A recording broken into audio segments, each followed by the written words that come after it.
Amin ya robbal alamin. Di sini saya Zina Ilbaya sebagai Master of Ceremony dan sekaligus sebagai moderator ingin membacakan beberapa rangkaian acara pada siang hari ini.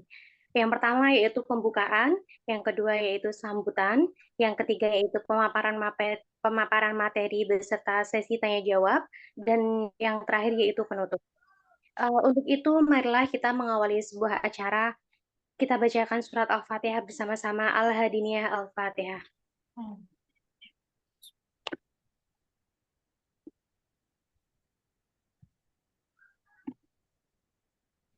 Acara yang kedua yaitu sambutan yang akan eh, disampaikan oleh Ketua Kaprodi Ekonomi Islam kepada beliau Ibu Rosida Dwi Ayuning Tias, SEMEK. Waktu dipersilakan.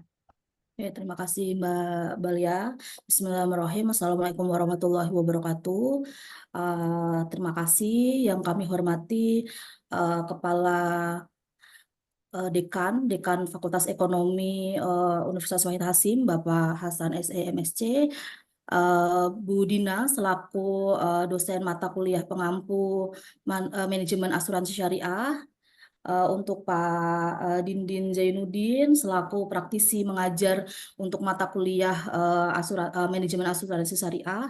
Pertama-tama mari kita panjatkan puji syukur kepada Allah Subhanahu wa taala yang telah memberikan kita kesehatan sehingga kita bisa menghadiri kegiatan ini untuk mendapatkan keberkahan ilmu yang nanti akan disampaikan oleh langsung dengan praktisi, yaitu adalah Pak Dindin.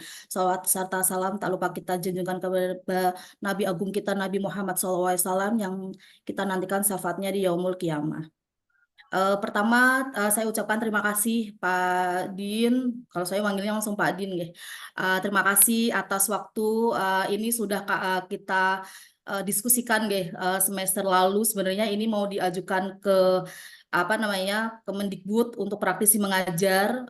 Awalnya Bunda, ini Pak Din, nih Budina gitu ya. Awalnya saya mau mengkolaborasikan bahwasanya ada praktisi mengajar langsung yang dibawa ke Kemendikbud, tetapi karena ada satu hal kaitannya dengan prosedur dan lain-lain, maka kita buka sesi secara mandiri dengan praktisi langsung dengan Pak Din. Alhamdulillah terjawab gitu ya dengan jadwal yang sekarang langsung. Kemarin ada nggak gitu. Nah, ini semoga nantinya ilmu yang diberikan Pak Din lewat literasi dan mekanisme operasional asuransi syariah secara langsung lewat praktisi akan menjawab hal-hal yang kaitannya tentang asuransi syariah. Bahwasanya banyak masyarakat atau mungkin saya pribadi atau mahasiswa belum paham gitu ya terkait tentang asuransi syariah di Indonesia saat ini tuh seperti apa? Apakah nantinya berdampak pada perekonomian kita saat ini atau nanti untuk masa depan atau bagaimana? Apalagi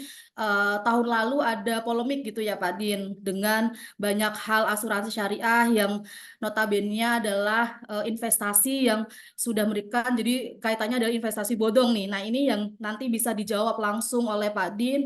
Ada permasalahan yang cukup dan memberikan dampak yang negatif terhadap asuransi untuk masyarakat gitu. Nah, ini nanti akan diberikan secara langsung. Apakah dampaknya akan secara positif? Nah, ini nanti akan diberikan literasi dan ini nanti bisa untuk riset gitu ya, teman-teman. Kalau ada kaitannya, ini ada Pak di semester 7 itu ada riset tentang asuransi syariah.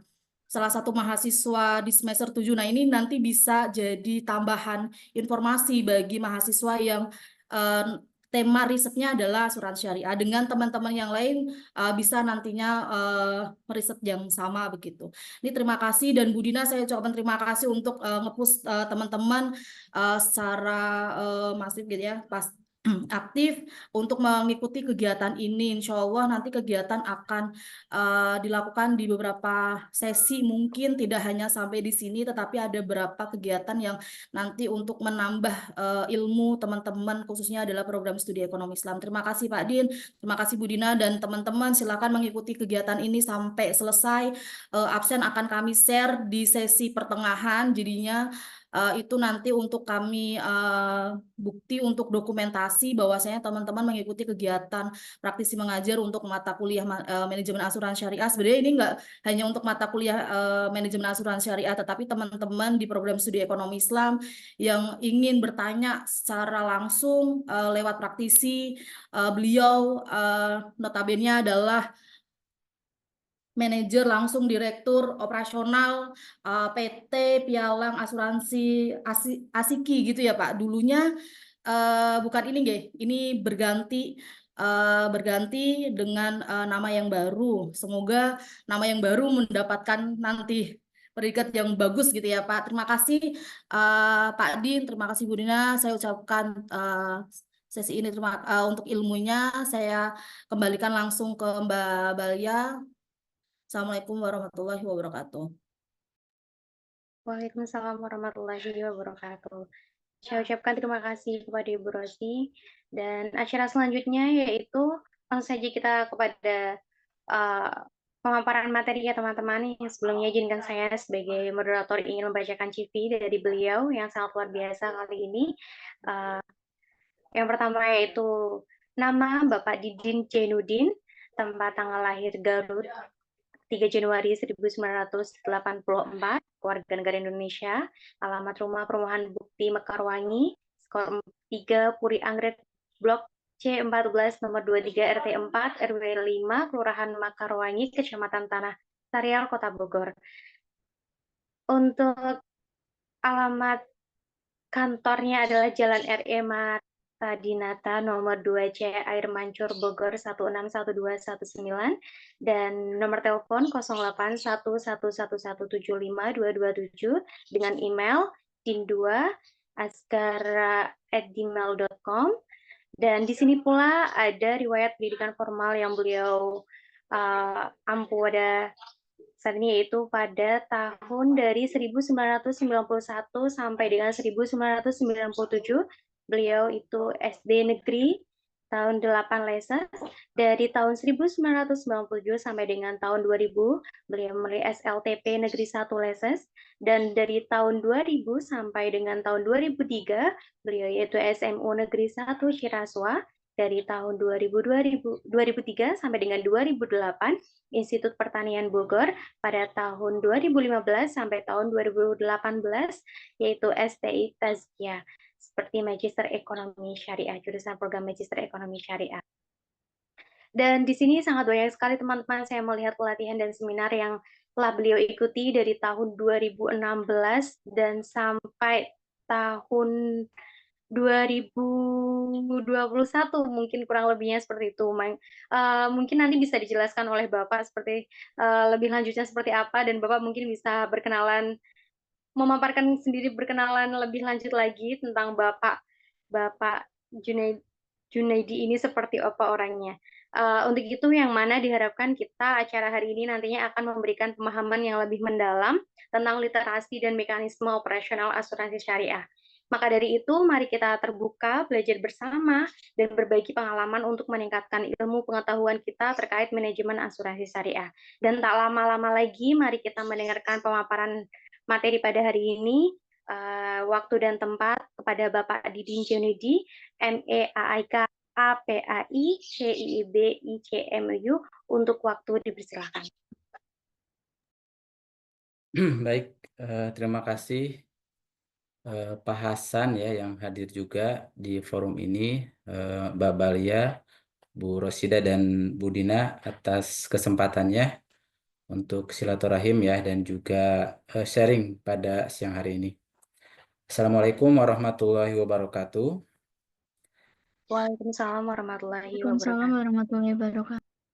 Ya, alhamdulillah pada siang hari ini kami bisa menyampaikan sharing ya terkait asuransi syariah, mekanisme operasionalnya.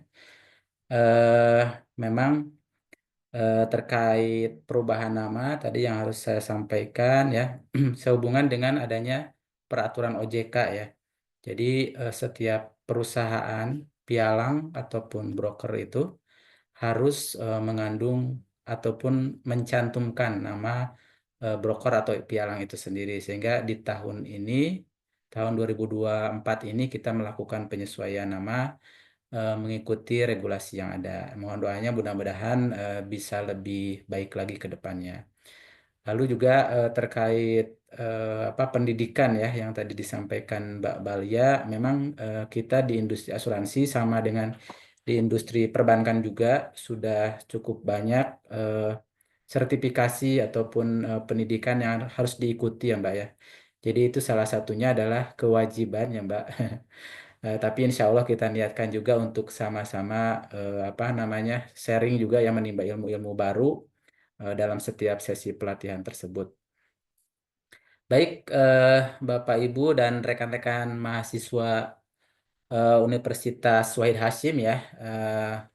Alhamdulillah pada siang hari ini kami mendapatkan kesempatan untuk menyampaikan atau sharing mengenai asuransi syariah. Baik, sebelumnya ini di sini mahasiswa angkatan semester 5 ya, kebanyakan semester 5 dan juga semester 7. Nah, nanti jika memang membutuhkan apa konsultasi ataupun diskusi lah ya, lebih tepatnya diskusi mengenai apa namanya arah penelitian mengenai asuransi syariah ya, insya Allah saya pun terbuka ya, sama-sama belajar. Saya pun dari mahasiswa ataupun universitas yang lain pun memang ada juga yang kadang menjadikan kita sebagai apa namanya objek penelitian ya seperti itu dari Pamulang kalau tidak salah. Terus yang kedua ini juga dari nanti dari Universitas Ibnu Khaldun ya. Dan juga nanti insya Allah mungkin kalau misalkan dari Wahid Hasyim berkenan juga monggo dipersilahkan kita bisa eh, sesuaikan dengan fleksibel ya jadwalnya apakah online mungkin kalau misalnya memang butuh offline juga nanti bisa menyesuaikan. Cuman biasanya kami mencarikan yang termudah dulu ya untuk mahasiswa itu karena dulu juga pernah merasakan sebagai mahasiswa ya seperti itu. Jadi insya Allah kita buat sefleksibel mungkin. Baik, mohon izin untuk sharing materi ya Bapak Ibu sekalian dan rekan-rekan. Sudah nampak ya? Sudah, Bapak. Baik, mohon izin. Oke, maaf, salah tampilannya. Saya ulangi dulu.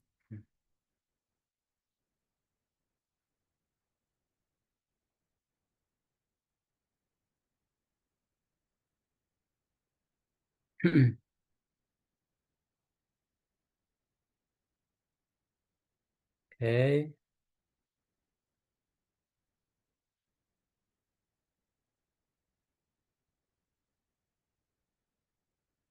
sudah muncul ya. Oke, eh, kami dari Pialang Asuransi ASKI ini ya ada sebagai perantara ya, perantara untuk kepesertaan asuransi ya. Jadi kita di sini menjadi memberikan jasa keperantaraan untuk asuransi syariah dan juga sebagai konsultan ya. Seperti itu. Jadi jika memang dari rekan-rekan misalnya atau Bapak Ibu sekalian sebelumnya belum pernah eh, apa namanya mengerjakan gitu ya ataupun mengurus administrasi asuransi syariah itu kita bisa membantu ya dan juga sebagai konsultan itu adalah sebagai apa untuk mencari produk yang sesuai gitu ya dengan kebutuhan Bapak Ibu sekalian. Nah, ini baik.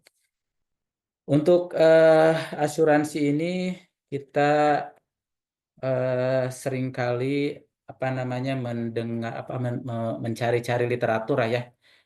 Apakah di Islam memang ada yang berkaitan dengan asuransi syariah ini sebelumnya? Nah, ini berdasarkan beberapa sumber yang saya pelajari di sini bahwa dalam Al-Qur'an pun ya itu sudah eh, konsep yang mirip dengan asuransi ini atau konsep asal mula asuransi syariah ini sudah dilakukan yaitu ketika pada pemerintahan ataupun pada zaman Nabi Yusuf ya dan umatnya di mana pada saat tersebut raja ya raja di Mesir itu dia bermimpi ya, bermimpi dan dia menyampaikan mimpinya tersebut, menceritakan mimpinya tersebut kepada Yusuf ya, Nabi Yusuf yang saat itu sebagai bendahara di kerajaan Mesir tersebut. Nah, dengan keahliannya, dengan kompetensinya gitu ya, Nabi Yusuf bisa mentakwilkan mimpi tersebut ya. Nah, sehingga beliau menyarankan kepada raja ya agar memerintahkan seluruh seluruh masyarakat pada saat itu untuk menyimpan ya sebagian hasil panennya sebagai persiapan pada saat musim kering ya, musim kering.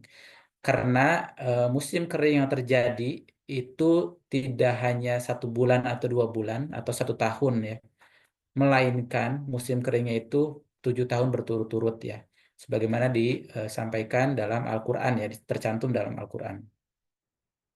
Nah, otomatis pada saat musim kering tersebut ya, masyarakat tidak bisa melakukan bercocok tanam ya. Mau nanam gandum misalnya tidak bisa, ataupun mungkin tanaman-tanaman sayuran atau buah-buahan. Nah, sehingga dengan solusi tadi yang disampaikan Nabi Yusuf dan dilakukan oleh masyarakat ya pada saat itu, masyarakat Mesir khususnya, maka berhasil keluar dari paceklik ya, paceklik tersebut dengan apa namanya? Dengan tidak kelaparan ya, tidak mengalami kelaparan ataupun tidak mengalami sengsara lah, seperti itu. Nah, pada saat masyarakat primitif pun ya, sebelum zamannya kita ya, setelah para nabi gitu ya, apa namanya masuk ke misalnya masyarakat Eropa gitu kan, ataupun di Indonesia sendiri gitu ya, itu mereka dahulu ya, itu hidupnya berdampingan ya. Jadi antara satu orang dengan orang yang lainnya dalam masyarakat itu, dalam komunitas itu, mereka terbiasa untuk berkelompok ya, dan juga mereka saling memberi gitu ya dan bekerja sama seperti itu. Nah itu di antaranya terjadi juga di Eropa, di Amerika seperti itu ya. Nah itu mereka saling melakukan bantu membantu lah antara masyarakat yang satu dengan masyarakat yang lainnya, antara tetangga gitu. Nah di Indonesia pun sampai saat ini kita masih bisa merasakan ya culture tersebut ya, adat istiadat atau kebiasaan tersebut. Minimal misalnya ketika ada yang meninggal ya, ada yang meninggal misalnya, atau misalkan ada yang hajatan gitu kan. Ini dari kita kan, dari semua masyarakat gitu, itu pasti akan memberikan yang namanya santunan gitu ya. Apa itu mungkin berupa uang gitu ya, atau mungkin misalnya berupa eh, apa beras misalnya gitu ya, kalau untuk kematian ada yang seperti itu, atau tradisi di daerah tertentu ada yang seperti itu, memberikan beras atau mungkin sembako yang lainnya. Nah ini kebiasaan ini adalah kebiasaan yang baik ya. Nah itu juga konsep tersebut juga eh, sebagai cikal bakal asuransi syariah. Namun bedanya ya, di zaman yang modern ini apa namanya, rasa saling bekerja samanya, saling menolongnya kan sudah luntur ya. Seperti itu sudah luntur, maka harus diciptakan konsep ya, saling tolong menolong yang sesuai dengan zamannya gitu ya, seperti itu. Maka muncullah asuransi syariah ini. Nah, memang sebelum asuransi syariah itu muncul juga ada asuransi konvensional gitu ya. Itu yang apa namanya dijalankan ataupun dioperasionalkan berdasarkan kebutuhan misalnya dari Eropa ya. Kan dulu Indonesia dijajah oleh Belanda ya. Nah, pada saat penjajahan Belanda tersebut di Eropa, di Belanda itu khususnya sudah menerapkan asuransi ini. Tapi asuransi konvensional masih ya. Sehubungan misalnya ada kejadian kebakaran di sana yang menghanguskan pemukiman penduduk gitu ya. Terus juga ada pengiriman barang misalnya. Pengiriman barang kan Indonesia dijajah Belanda itu, eh, kita diambil rempah-rempahnya gitu ya. Begitu dalam sejarah ya, kita belajar bahwa rempah-rempah dari Indonesia itu diambil dikirim ke sana, ke Belanda gitu kan, atau mungkin negara-negara tujuan apa untuk pemasaran rempah-rempah tersebut ya oleh Belanda gitu. Nah, itu sehingga di situ dibutuhkan namanya pengcoveran ataupun jaminan. Nah, sehingga mulailah ada asuransi, misalnya kalau asuransi yang pertama kali berdiri di Indonesia ada Jasindo, misalnya Jiwasraya dan lain sebagainya, Bumi Putra gitu kan. Itu sebagai cikal bakal asuransi. Nah, asuransi syariah itu sendiri di Indonesia baru berdiri tahun 94 ya. Tahun 1994. Nah, memang agak terlambat dibandingkan dengan Malaysia ya. Kalau Malaysia itu sendiri sudah memulai asuransi syariah itu semenjak tahun 1980-an gitu, dan kita pun memang belajarnya itu adalah dari Malaysia untuk asuransi syariah itu, yaitu asuransi syariah yang pertama kali berdiri adalah takaful ya. Nah, itu hasil studi banding ataupun belajar dari Malaysia. Memang saat ini industri asuransi syariah di Malaysia sudah lebih lebih tinggi penetrasinya ya. Tapi itu juga mungkin apa namanya, jika dibandingkan negara kita kan penduduknya lebih banyak gitu ya. Penetrasi kita masih 5%-an ya. Inklusi kita masih 5%-an ya, tapi masyarakatnya kan banyak ya, ratusan juta. Nah, itu berbeda dengan Malaysia, walaupun mungkin secara penetrasinya udah puluhan persen, tapi jumlah penduduknya masih lebih sedikit dibandingkan dengan Indonesia. Nah, itu jadi tidak hanya dilihat persentasenya, tapi hasil dari perkalian persentase tersebut dengan jumlah penduduk. Oke. Nah, ini tahun 92 ya, itu eh, apa namanya, undang-undang kita yang berlaku adalah masih asuransi konvensional, maksudnya tidak ada mengatur mengenai asuransi syariah pada saat itu. Nah, baru di tahun 2014 ya. Jadi karena asuransi takaful itu sendiri lahir di tahun 1993 ya, sedangkan undang-undang itu sudah terlanjur ditetapkan tahun 1992 ya, sehingga tidak mungkin meralat gitu ya undang-undang. Baru mungkin di sini pada tahun 2014 ya, selang berapa tahun tuh, selang 12 tahunan ya, dari 92 ke 2014 itu baru diundangkan ataupun dikeluarkan undang-undang baru yang di situ mengatur juga mengenai asuransi syariah ya, yaitu Undang-Undang Nomor 40 Tahun 2014. Nah, kita lihat di sini dalam Undang-Undang Nomor 40 Tahun 2014 perbandingan dari pengertian ya antara asuransi dengan asuransi syariah. Untuk asuransi itu sendiri di sini dikatakan bahwa perjanjian antara dua pihak ya, yaitu perusahaan asuransi dan pemegang polis. Jadi pihak yang terlibat di sini hanya dua. Pihak pertama yaitu perusahaan asuransi dan pihak yang kedua adalah pemegang polis. Nah, ini yang menjadi dasar bagi penerimaan premi. Nah, atas dasar perjanjian tersebut ya, itu si nasabah ataupun si pemegang polis membayarkan premi, yaitu sejumlah uang ya, sebagai bukti keikutsertaan asuransi. Nah, di sini sebagai imbalan ya, sebagai imbalan untuk perusahaan asuransi ya. Nah, nanti karena dia akan memberikan yaitu penggantian kepada tertanggung atau pemegang polis.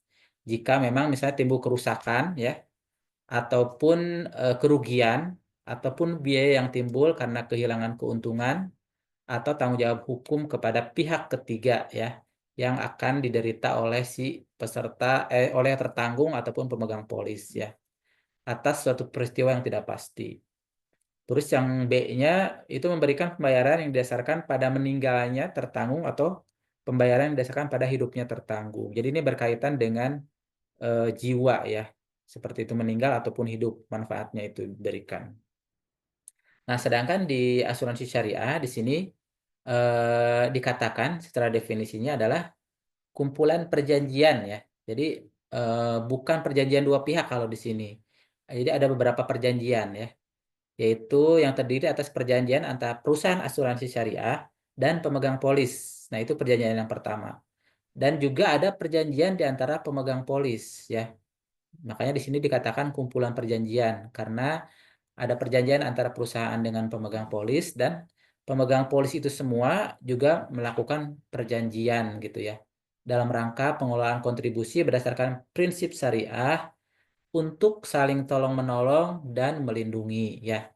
Nah, jadi kalau misalnya penyebab kerugiannya sama ya, Yang poin A ini ketika mengalami kerugian, kerusakan, atau biaya yang timbul ya, sampai dengan tanggung jawab hukum terhadap pihak ketiga.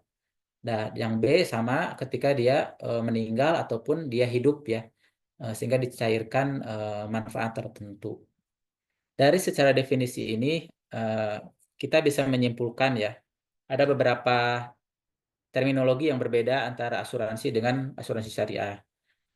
Yang pertama dari segi perjanjiannya sendiri, di asuransi konven hanya dua pihak, di asuransi syariah itu ada beberapa perjanjian ya. Jadi antara asuransi dengan peserta sendiri dan sesama peserta. Jadi minimal ada dua perjanjian di situ. Terus yang berikutnya mengenai terminologi bahasa ya, penggunaan bahasa. Kalau di syariah itu eh, peserta ya, bukan tertanggung. Kalau di konvensional, si peserta itu ataupun yang ikut asuransi itu disebut sebagai tertanggung. Karena di sini konsep asuransi yang dijalankan adalah transfer risiko, di mana si peserta sebagai yang ditanggung risikonya gitu ya kalau di konvensional, dan si asuransi itu adalah sebagai penanggung risiko. Jadi risikonya ditransfer, dipindahkan dari peserta ke perusahaan asuransi. Sedangkan di perusahaan asuransi syariah, di sini risikonya dibagi ya, saling tolong menolong. Makanya di sini istilahnya itu yang ikut asuransi itu namanya peserta ya, peserta gitu. Dan uang yang dibayarkan kalau di konvensional istilahnya premi ya. Tapi kalau di syariah itu namanya kontribusi karena semuanya saling ikut menyumbang di situ. Jadi bahasanya kontribusi. Nah, terus nah itu yang minimal itu bahasanya tertanggung penanggung ya. Penanggung kalau perusahaan asuransi di syariah itu namanya adalah pengelola, sedangkan di asuransi konvensional itu adalah penanggung tadi.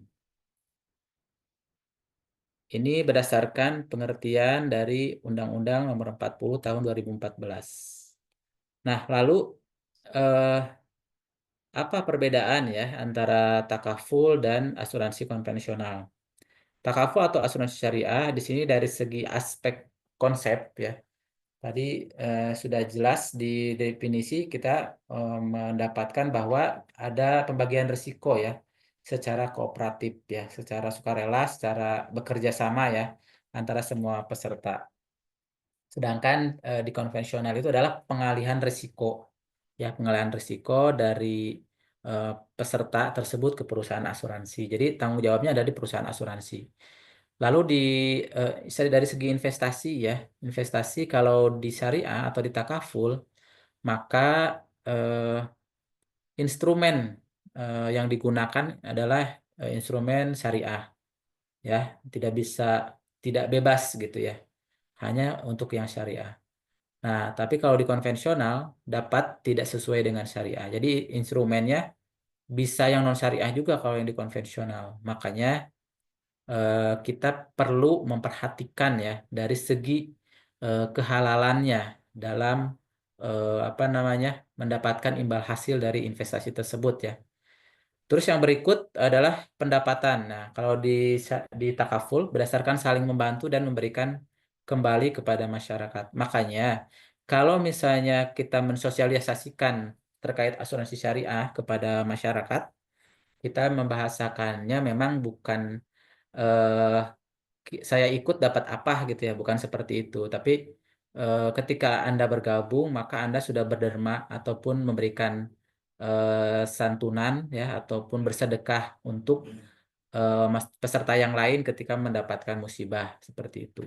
Nah, itu konsep yang memang harus sangat berbeda jauh dan memang harus kita sosialisasikan kepada semua masyarakat ya, karena terus terang kita sering terjebak ya pada saat kita melakukan sosialisasi. Jadi masih terjebak dengan frame yang konvensional gitu. Jadi kalau saya ikut ini saya dapat apa gitu. Nah, itu yang harus kita clearkan ya, harus kita jelaskan kepada masyarakat. Nah, sedangkan kalau di konvensional yaitu otomatis pendapatannya berdasarkan premi. Bedanya juga di sini di asuransi konvensional dan syariah, pendapatan dari premi ya, kalau di konvensional itu premi itu menjadi 100% milik perusahaan asuransi. Sedangkan di syariah kontribusi tersebut dipecah ya, minimal 50-50 ya. Jadi untuk perusahaannya 50% dan untuk dana tabarunya atau dana tolong-menolong ya, untuk pembayaran klaimnya itu adalah 50%. Nah, jadi di depan sudah sangat jelas ya pembagian akad pembagian kontribusi ataupun uang yang disetorkan tersebut gitu. Sampai sini ada yang masih bingung mungkin atau ada yang mau menyampaikan tambahan? Cukup ya. Baik, kita lanjut ya. Nanti kalau ada yang ingin bertanya ataupun menyampaikan pendapat bisa raise hand ya, angkat tangan ataupun mungkin langsung menyampaikan. Baik. Nah, dari segi eh, asuransi konvensional ya, mengapa kita disarankan ya untuk mengambil asuransi syariah? Karena memang di sini berdasarkan pendapat para ulama ya, ada beberapa segi ya dari asuransi konvensional itu yang sudah jelas ya keharamannya. Nah, di antaranya di sini ada praktek goror ya atau ketidakpastian ya. Jadi di sini eh, si peserta ya saat membayarkan iuran tersebut atau premi ya dalam istilah konvensional, premi itu dia tidak memiliki kepastian ya kapan dia akan mendapatkan manfaat tersebut gitu. Karena di sini akadnya jual beli ya, jelas berbeda dengan yang tolong menolong tadi. Jadi kalau misalnya eh, ada mungkin juga peserta ya tertanggung istilahnya, ada juga tertanggung yang baru bayar pertama kali premi gitu ya di asuransi konvensional, itu dia sudah langsung merasakan manfaat klaimnya gitu. Nah, di sini maka dikatakan ada ketidakpastian ataupun goror ya dari segi iuran sampai kapan dia harus membayar preminya dan kapan dia bisa mendapatkan klaimnya gitu. Jadi jelas di sini antara iuran dan klaim itu dia harus sejalan ya kalau di konvensional gitu ya. Nah, di situ tidak ada kepastian karena berbeda-beda pastinya kan. Nah, sedangkan yang lainnya ada juga unsur maisir atau judi atau untung-untungan. Nah, ini juga yang membedakan asuransi konvensional dengan asuransi syariah ya. Nah, kalau tadi di asuransi konvensional itu dia menerapkan transfer risk ataupun risiko semuanya diserahkan ke perusahaan asuransi. Nah, sedangkan di asuransi syariah risiko dibagi antara sesama peserta. Sedangkan perusahaan asuransi hanya bertindak sebagai pengelola saja. Nah, maka di sini ya ada unsur maisir atau untung-untungan. Jadi bisa jadi ya ada nasabah yang bisa merasakan keuntungan karena dia bisa mendapatkan klaim ya dibandingkan premi yang dia setorkan. Nah, di sisi lain ada juga peserta yang tidak pernah klaim misalnya gitu kan, dia berasa rugi itu. Ataupun perusahaan asuransi. Perusahaan asuransi bisa jadi misalnya membayarkan klaimnya lebih besar dibandingkan premi yang disetor oleh si tertanggungnya. Nah, maka di situ perusahaan asuransi dirugikan juga bisa jadi. Jadi di sini yang untung dan rugi itu bisa pesertanya dan juga perusahaannya. Jadi ada untuk unsur untung rugi ataupun judi ya. Nah, sedangkan yang lainnya yang terlarang juga adalah dari segi investasinya. Kalau di syariah tadi kita dalam slide sebelumnya investasi itu terbatas harus kepada instrumen yang syariah.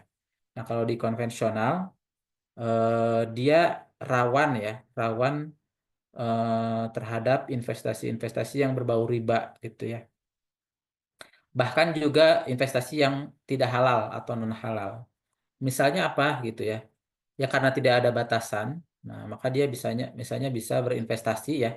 Jadi dana yang disetorkan oleh si semua tertanggung itu, preminya itu disetorkan atau diinvestasikan oleh si perusahaan asuransinya ke misalnya pabrik alkohol misalnya. Nah, itu kan tidak sesuai dengan prinsip Islam ya, seperti itu. Jadi otomatis itu juga akan menimbulkan budaya yang tidak baik kan ya, karena dia investasi di pabrik alkohol, nah sehingga kan harus ada penjualan tuh pabrik alkoholnya supaya bisa memberikan keuntungan ke perusahaan asuransinya. Maka beredarlah itu minuman-minuman itu di mana-mana gitu kan. Nah itu kan tidak baik, menimbulkan lingkungan yang tidak kondusif.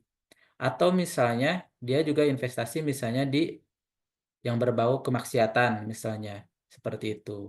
Bisa misalnya berbau pornografi ataupun misalnya hiburan malam dan lain sebagainya. Nah itu, jadi yang dipikirkan adalah bagaimana bisa mendapatkan keuntungan yang besar dari modal yang kecil gitu kan, tanpa memperhatikan aspek syar'inya atau kehalalannya gitu ya. Nah ini eh, aspek yang harus kita waspadai juga dari asuransi konvensional. Jadi menimbulkan lingkungan yang tidak baik ya, tidak sehat gitu. Padahal kita kan ingin berdasarkan lingkungan kita berdasarkan apa ajaran Islam ya, yaitu misalnya terhindar dari kemaksiatan dan lain sebagainya. Nah, lalu di situ juga timbul kezoliman ya, kezoliman. Bahkan eh, untuk mendapatkan klaim itu dari si tertanggung itu bisa melakukan berbagai cara, terutama misalnya bagi yang punya uang ya, dia cukup menyewa pengacara misalnya.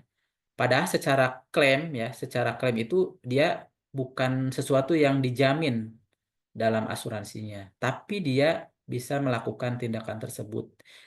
Menyewa pengacara apa di pengadilan gitu kan, sehingga dia menang gitu kan, akhirnya dibayarkanlah miliaran gitu kan kepada dia. Padahal secara klaim bisa jadi dia tidak memenuhi gitu ya, tidak claimable gitu. Nah, tapi bisa jadi dia mendapatkan keuntungan dari asuransi. Dan itu sering terjadi gitu. Nah, di asuransi syariah tidak boleh seperti itu. Jadi yang berhak mendapatkan manfaat itu ya dia yang mengalami musibah selama musibah itu dijamin dalam perjanjian polisnya, dalam akadnya gitu. Oke, dari sini sehingga kita sudah sangat jelas ya perbedaannya dan menghindari adanya perselisihan gitu ya kalau kalau seperti itu. Sedangkan kalau di asuransi konvensional itu sering terjadi perselisihan gitu. Bahkan dipastikan semua semua itu juga mengalami tekanan-tekanan gitu ya. Karena apa namanya? Tadi ya mungkin menyewa pengacara gitu kan ataupun menyewa preman gitu kan supaya klaimnya dibayarkan. Nah, itu menimbulkan budaya kerja yang tidak sehat juga secara ini kan. Dan di sisi lain dia mengambil uang ya dari kumpulan premi tersebut dengan cara yang zolim, dengan cara yang batil gitu kan. Sehingga ada pihak lain yang dirugikan juga di situ. Oke, sampai sini ada yang mau bertanya atau mau menyampaikan pendapatnya? Silahkan.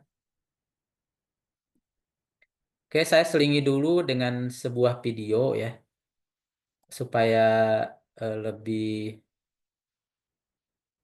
sebentar, lebih hidup ya nanti diskusinya.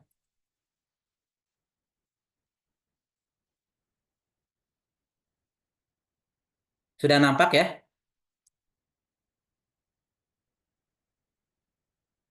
Oke, saya ulangi.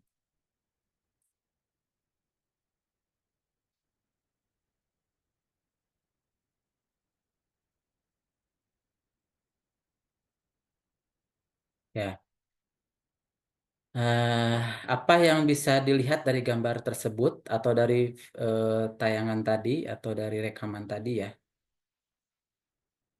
Mungkin teman-teman ada yang bisa sharing ya. Apa yang dirasakan misalnya dari segi yang sopirnya gitu ketika terjadi musibah tersebut, apa yang dirasakan gitu ya, misalnya seperti itu. Terus apa yang dibutuhkan solusinya gitu kan dari situ. Silakan ada yang mau menyampaikan pendapatnya, teman-teman mahasiswa dan mahasiswi. Oh, belum ada ya. Baik. Jadi ini adalah sebuah video ya, video amatir ya, dari salah satu peserta yang mengikuti asuransi syariah, yaitu asuransi kendaraan bermotor syariah. Nah, qadarullah, pada saat si peserta ini melakukan perjalanan ya dari Bogor menuju Bandung, nah di tol ya, di tol Cipularang itu, si mobilnya itu mengalami konsleting ya, konsleting, sehingga timbul percikan api gitu ya. Dan cepat ya, eh, api itu dengan cepat menyambar apa namanya, semua semua bodi mobil tersebut ya, termasuk juga itu dipicu dari bahan bakarnya tentunya ya, yang menyebabkan api itu cepat terbakar gitu ya, dan susah dipadamkan. Karena kondisinya pada saat itu juga eh, tidak jauh dari pemadam kebakaran ya, dan juga tidak ada petugas polisi yang berjaga berjaga di sana, sehingga harus apa, dihubungkan dulu atau dikomunikasikan dulu seperti itu. Nah, kita bayangkan bagaimana ya kalau misalnya kita yang mengalami musibah tersebut, atau mungkin ya peserta juga sama ya, si si sopir tadi juga bingung gitu.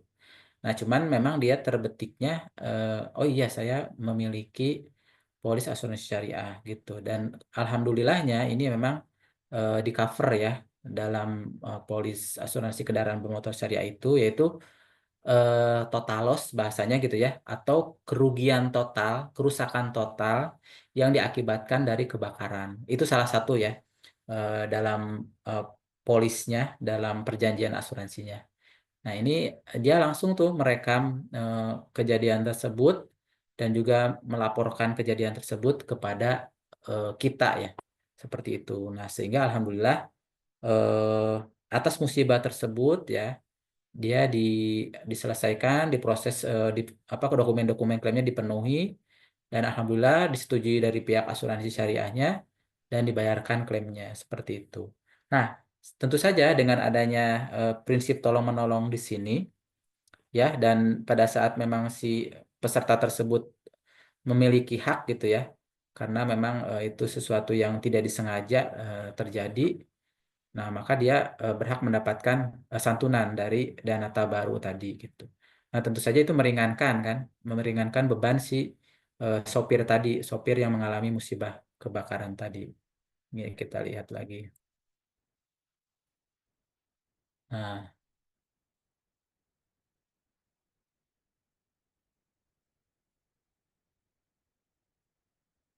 ya.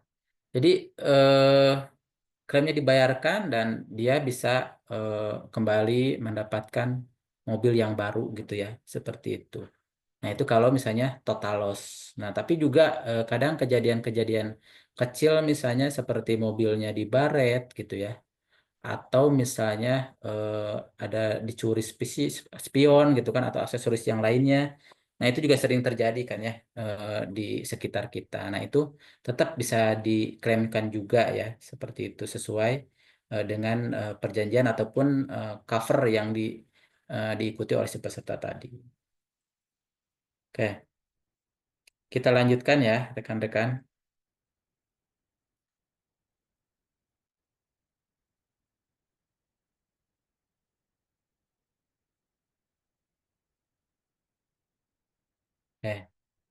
Nah, kalau tadi kita membahas ya aspek yang sudah pasti ada di asuransi konvensional. Nah, berikutnya ini aspek yang bisa jadi ada ya, bisa jadi juga tidak ada, atau bisa jadi juga apa namanya, muncul sebagian gitu di situ. Nah, di sini adalah praktek-praktek ataupun budaya riswah ataupun sogok atau suap ya. Nah, ini eh, biasa transaksional gitu kan, supaya saya bisa apa namanya, kalau bahasa asuransi itu closing ya bahasanya.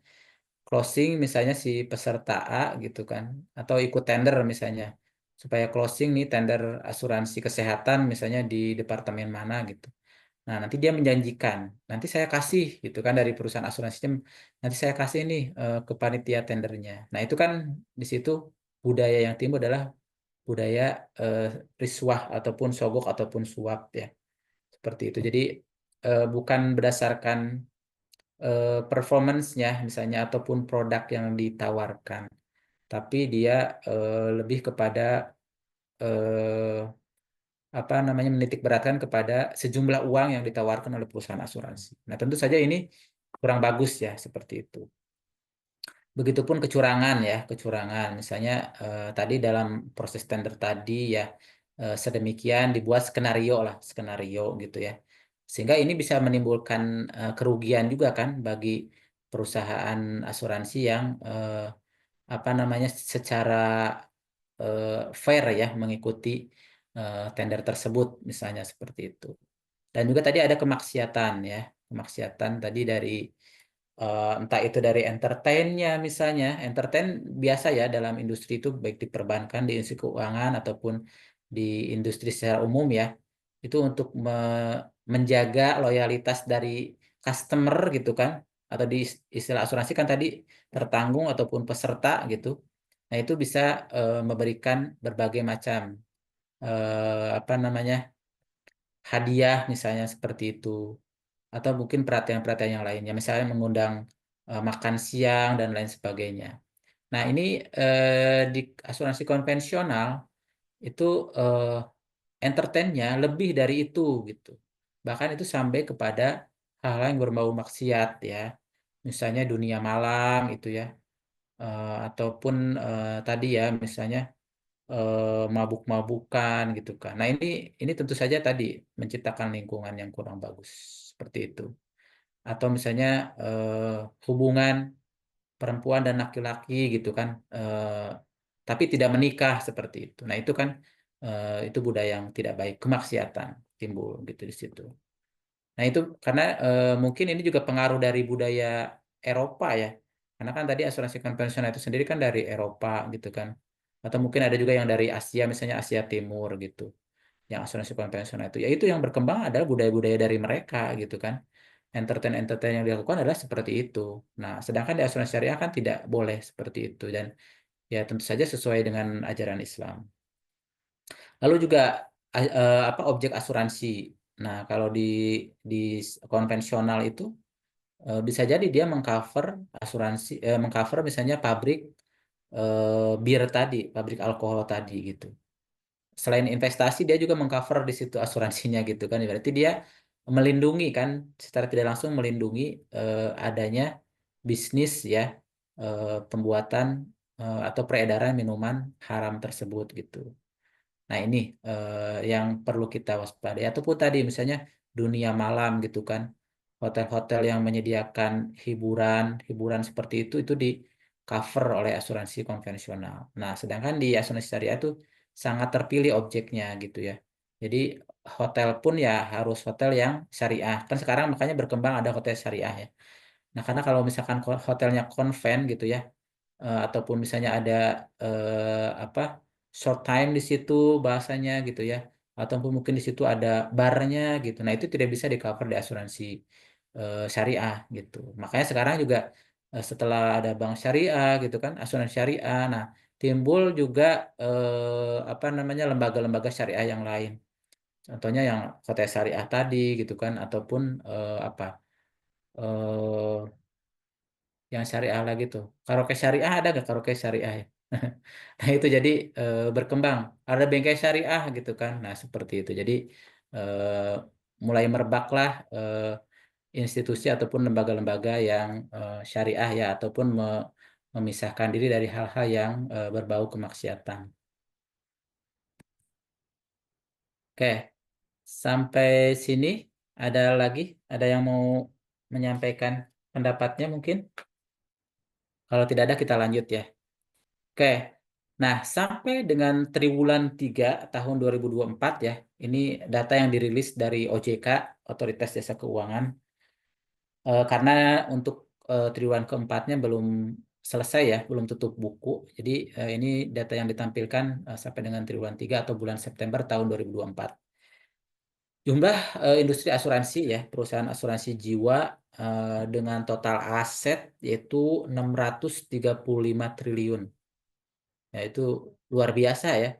Nah, ini telah menopang berarti perekonomian kita. Ya otomatis yang konvensional misalnya dia menopang untuk bisnis lembaga yang konvensional juga. Nah, yang syariah di sini perusahaan asuransinya menopang juga bisnis yang syariah yang ada gitu. Di sini jumlah perusahaan asuransi jiwa yang konvensional ada 50 perusahaan. Sedangkan yang syariah itu ada 9 perusahaan. Nah, terus ada asuransi umum ya, asuransi kerugian atau asuransi umum.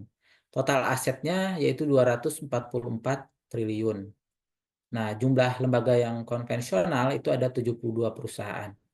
Nah, sedangkan untuk perusahaan yang syariah itu ada 6 perusahaan. Begitu juga dengan reasuransi ya. Di sini asetnya 42,9 triliun. Dengan jumlah lembaga konvensional ada 7 perusahaan, sedangkan yang syariah hanya 1 perusahaan. Nah, secara keseluruhan ya, industri asuransi yang ada di sini ini telah menopang perekonomian Indonesia ya pada umumnya ya. Karena tentu saja setiap bisnis yang dijalankan oleh badan-badan ataupun perusahaan yang di Indonesia itu memerlukan adanya mitigasi risiko bahasanya ya. Baik itu di perbankan misalnya ketika ada yang melakukan pinjaman, kalau di konvensional ya bahasanya pinjaman. Nah, maka dia memproteksi ataupun melakukan mitigasi risiko dengan mengasuransikan jiwanya gitu. Jadi ketika si eh, tertanggung tersebut atau nasabah bank tersebut yang meminjam tersebut meninggal, maka si utangnya itu dilunasi dari perusahaan asuransi. Begitupun di perusahaan asuransi syariah ya. Ketika misalnya si bank syariah memberikan pembiayaan kepada nasabahnya lalu diasuransikan ke asuransi syariah. Nah, maka ketika dia meninggal gitu ya, maka si klaimnya akan dibayarkan oleh perusahaan asuransi syariah kepada bank. Maka hutangnya ya, hutang si nasabah tersebut itu lunas seperti itu. Itu dari segi asuransi jiwanya. Sedangkan misalnya asuransi kerugian atau asuransi umumnya, misalnya dia membeli mobil gitu ya, katakanlah mobil tadi, contohnya yang kebakaran tadi. Ketika dia membeli mobil melalui pembiayaan bank gitu ya, asuransi syariah, nah maka dia mengikuti dari bank mewajibkan untuk ikut asuransi syariah. Nah itu kan musibah ataupun kecelakaan kan kita tidak bisa memperkirakan ya. Bisa jadi seperti tadi, misalnya ketika dia lagi perjalanan, tiba-tiba mobilnya konslet gitu ya. Sehingga terbakarlah semua, musnahlah semua gitu kan asetnya tersebut. Nah, ketika dia memiliki kewajiban ke bank gitu ya, membeli mobil dengan pembiayaan dari bank tadi, bank syariah, nah maka dengan dokumen klaim tadi yang disampaikan beserta videonya gitu ya, nah, itu bisa menjadi bukti dokumen untuk asuransi syariah menyetujui klaimnya. Nah, sehingga ketika disetujui klaimnya, maka si utang si nasabah tersebut selesai ke bank karena hutangnya dibayarkan oleh perusahaan asuransi gitu dari dari pembayaran klaim dari dana tabaruknya tadi. Kalau yang syariah ya, gitu. Atau bisa juga misalnya terserah bank ya apakah mau dilunaskan atau misalnya dia dikasih mobil yang baru ya. Jadi ada akad lagi pembiayaan mobil yang baru lagi. Nah tetap sehingga cicilannya ke banknya tetap berjalan gitu. Seperti itu. Nah ini ada juga reasuransi. Kalau reasuransi itu dia adalah eh, lembaga yang berada di belakang asuransi. Jadi kalau reasuransi memang tidak berakad langsung ataupun bersinggungan langsung dengan si nasabah ya, si peserta. Tapi dia berakadnya ataupun bersinggungannya adalah dengan perusahaan asuransi. Jadi katakanlah misalnya ada risiko 100 juta gitu ya. Nah, diasuransikanlah misalnya ke asuransi umum ya. Mobil, katakanlah mobil tadi. Nah, nanti dari asuransi umum itu dia akan kembali men-share risikonya atau di konvensional itu mentransfer risikonya kembali sebagiannya ke perusahaan reasuransi gitu. Nah, disitulah peran reasuransi. Dia yang membantu ataupun mengurangi risiko yang ada di perusahaan asuransi. Seperti itu. Jadi ketika klaim 100 juta itu tidak semuanya dibayarkan dari perusahaan asuransi, tapi ada juga share klaim yang dibayarkan oleh perusahaan reasuransi gitu. Cuma nanti nyampe ke kitanya adalah dari perusahaan asuransi gitu. Sampai sini silahkan ada yang mau menyampaikan pendapat atau ada yang kurang jelas mungkin? Pak Didin, mungkin Ya, saya ingin silakan. bertanya sedikit nih. Boleh, boleh. Kan karena pemerintah itu kan kita kan diwajibkan untuk menggunakan BPJS ya. Betul. Terus bagaimana bagi kita yang kaum muslim, Ya, sedangkan BPJS itu kan asuransinya konven. mungkin ada konvensional gitu. Ya, Ini ya, bagaimana kita sebagai muslim pengen terhindar? Jadi ada ya, dua, sebenarnya mungkin ada dua apa ya? Dua kebingungan. Di satu sisi kita ya, sebagai muslim ingin yang menganut syariah, tapi di sisi lain kita ya. sebagai masyarakat Indonesia yang ingin harus patuh kepada pemerintah. Pemerintah. Oh, Oke, siap, siap. menurut Pak Didin sendiri bagaimana? Siap, siap. Saya izin minum dulu ya, Bu ya. Oh, jadi monggo silakan. Baik. Ya, ini memang sering dipertanyakan ya oleh apa namanya teman-teman juga. Secara khusus ya untuk apa asuransi wajib ya. Kalau saya sih memang secara pribadi juga tidak mau Bu ya secara pribadi. Cuman kan ini kembali kepada apa ya? Kalau bahasanya itu jaminan sosial ya Bu Dina ya. Jaminan sosial. Jadi saya dalam salah satu mata kuliah tuh dengan Ustadz Erwandi ya, itu beliau menyampaikan bahwa kalau seperti ya, itu masih boleh gitu. Karena kan pertama kita diwajibkan ya Bu ya, diwajibkan kita kan tidak bisa menghindari itu juga gitu. Bahkan kita yang tidak mau pun kan didatangi ya Bu ya. Kemarin kita juga diaudit Bu di perusahaan ini. Jadi saya awalnya nggak ikut tuh Bu, karena sudah ikut di istri ya. Ternyata diwajibkan ikut juga di sini di perusahaan. Jadi ikutnya dua gitu Bu, seperti itu. Nah itu yang terjadi. Jadi ya udah nggak apa-apa kita ikut jadinya. Tapi memang secara manfaat ya boleh digunakan ataupun tidak gitu Bu, seperti itu. Tapi kalau misalnya apa namanya kita menggunakan pun boleh ya tadi kata Ustadz Irwandi ya. Saya berpatokannya seperti itu. Karena ini menjamin semua masyarakat lah jaminan sosial. Mungkin pemerintah belum belum siap ataupun belum apa ya belum membuat lembaga yang khusus syariah lah gitu ya. Karena ini kan sebenarnya pernah diisukan juga waktu MUI ya Bu ya, waktu tahun berapa itu kan rame itu Bu ya. Nah, di situ kan apa dikatakan bahwa oleh MUI bahwa BPJS Kesehatan itu kan haram gitu kan seperti itu. Nah, itu adalah salah satu ini aspirasi ya yang disampaikan MUI. Di antaranya kan banyak lembaga-lembaga yang syariah, misalnya di BMT juga kita di BMT UGT Sidogiri itu diwajibkan juga Bu. Nah, tapi kan itu makanya syariah gitu ya seperti itu. Tapi ini harus ke yang BPJS yang sekarang gitu. Akhirnya kan di situ ada pertemuan antara MUI dengan BPJS-nya ya. Misalnya mungkin dari segi investasinya gitu kan. Atau bikin unit syariahnya gitu kan. Nah, investasinya kan kita nggak bisa ngecek ya Bu ya. Investasinya kemana saja gitu kan di situ. Nah, sedangkan kita kan pinginnya ke yang halal-halal lah seperti itu. Agar juga apa tidak mengembangkan eh, institusi ataupun lembaga-lembaga yang non halal ya Bu ya seperti itu. Nah, itu eh, apa namanya yang beredar pada saat itu ya dari MUI kepada BPJS Kesehatan. Walaupun sampai sekarang juga kita tidak tahu ya apakah itu sudah direalisasikan semuanya oleh BPJS Kesehatan ataupun belum gitu. Nah, secara pendapat pribadi, eh, sebenarnya kalau misalkan memang kita posisinya bukan di perusahaan dan dalam posisi individu ya bisa menghindari itu masih bisa menghindari ya. Ya, maksudnya dengan apa menabung aja cukup gitu ya Bu ya. Menabung misalnya untuk dana darurat. Nah, di apa diupayakan. Misalnya dia kalau sakit misalnya kita ya itu menggunakan dana darurat tadi. Nah, tapi kalau misalkan memang kita berupa apa badan gitu kan itu diwajibkan ya Bu dan dikejar-kejar bahkan sampai diancam gitu. Nah, itu ya udah nggak apa-apa kita ikut ya Bu ya. Dengan niat tadi ya niatnya membantu saja gitu ya. Eh, karena kan yang menjalankan adalah BPJS Kesehatan sebagai lembaga yang ditunjuk oleh pemerintah ya kita percayakan saja dan dengan mempercayakan tersebut, otomatis kan secara pertanggungjawaban juga ada di BPJS Kesehatan, walaupun misalnya dia kurang amanah atau seperti apa gitu kan. Ya, kita sudah lepas lah karena kita sudah menunaikan kewajiban kita sebagai warga negara yang baik itu Bu Dina ya. Mungkin itu dari saya Bu Dina, eh, pendapat secara pribadi ya. Ya, terima kasih Pak Dindin Ya, atas sama-sama pendapat secara praktisi gitu ya. praktisi. Oke, monggo teman-teman kalau ada yang mau ditanyakan bisa langsung.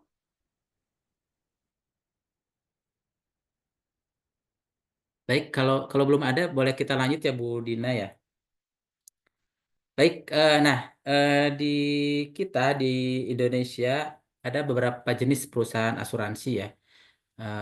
Yaitu ada asuransi jiwa syariah ya, ada juga asuransi umum syariah dan tadi ada asuransi syariah. Nah, di sini untuk asuransi jiwa syariah dia berkaitan dengan eh, pengelolaan risiko untuk risiko yang terkait dengan meninggal atau hidupnya si peserta gitu ya. Nah, di sini maka beberapa produk yang dari asuransi jiwa itu adalah misalnya dia mengcover ketika peserta meninggal dunia baik karena sakit ya ataupun kecelakaan. Atau misalnya juga ada produk investasi ya. Investasi. Kalau investasi itu dia walaupun hidup ya tetap diberikan manfaat. Misalnya katakanlah perjanjiannya 10 tahun gitu. Nah, tapi di akhir perjanjian ya di 10 tahun itu dia masih hidup gitu. Nah, maka tetap akan dicairkan dari asuransi syariahnya yaitu berupa tabungan ya biasanya saving ya dan juga hasil investasi dari apa tabungannya tersebut gitu. Jadi ini di asuransi jiwa. Sedangkan kalau asuransi kerugian atau asuransi umum maka dia memberikan penggantian kepada peserta ya berupa karena kerugian ataupun kerusakan. Tadi ya objeknya misalnya untuk kendaraan bermotor ya mobil ataupun sepeda motor itu bisa ketika dia mengalami kerugian kan atau misalnya hilang gitu katakanlah mobilnya hilang atau motornya hilang atau yang lainnya nah itu bisa diberikan pembayaran klaim atau penggantian gitu ya atas detail tersebut atau di sini juga bisa jadi berupa tanggung jawab hukum kepada pihak ketiga. Nah ini kemarin yang isunya juga di 2025 akan diberlakukan di mana pemerintah berdasarkan Undang-Undang P2SK itu ya itu membolehkan ya pemerintah untuk membuat asuransi wajib gitu ya. Nah, di antaranya isu yang muncul adalah asuransi wajib untuk pemilik kendaraan bermotor, yaitu minimal dia memiliki tanggung jawab hukum kepada pihak ketiga, pengcoveran TJH 3 ini. Maksudnya apa? Diwajibkan seperti ini. Nah, karena memang sering kali terjadi di apa jalan raya gitu ya. Jalan raya itu misalnya timbul tabrakan gitu kan atau kesenggol gitu. Nah, itu kan kalau misalnya tidak memiliki asuransi maka penyelesaiannya tidak fair ya kadang ya. Atau bahkan si yang nabraknya kabur misalnya gitu.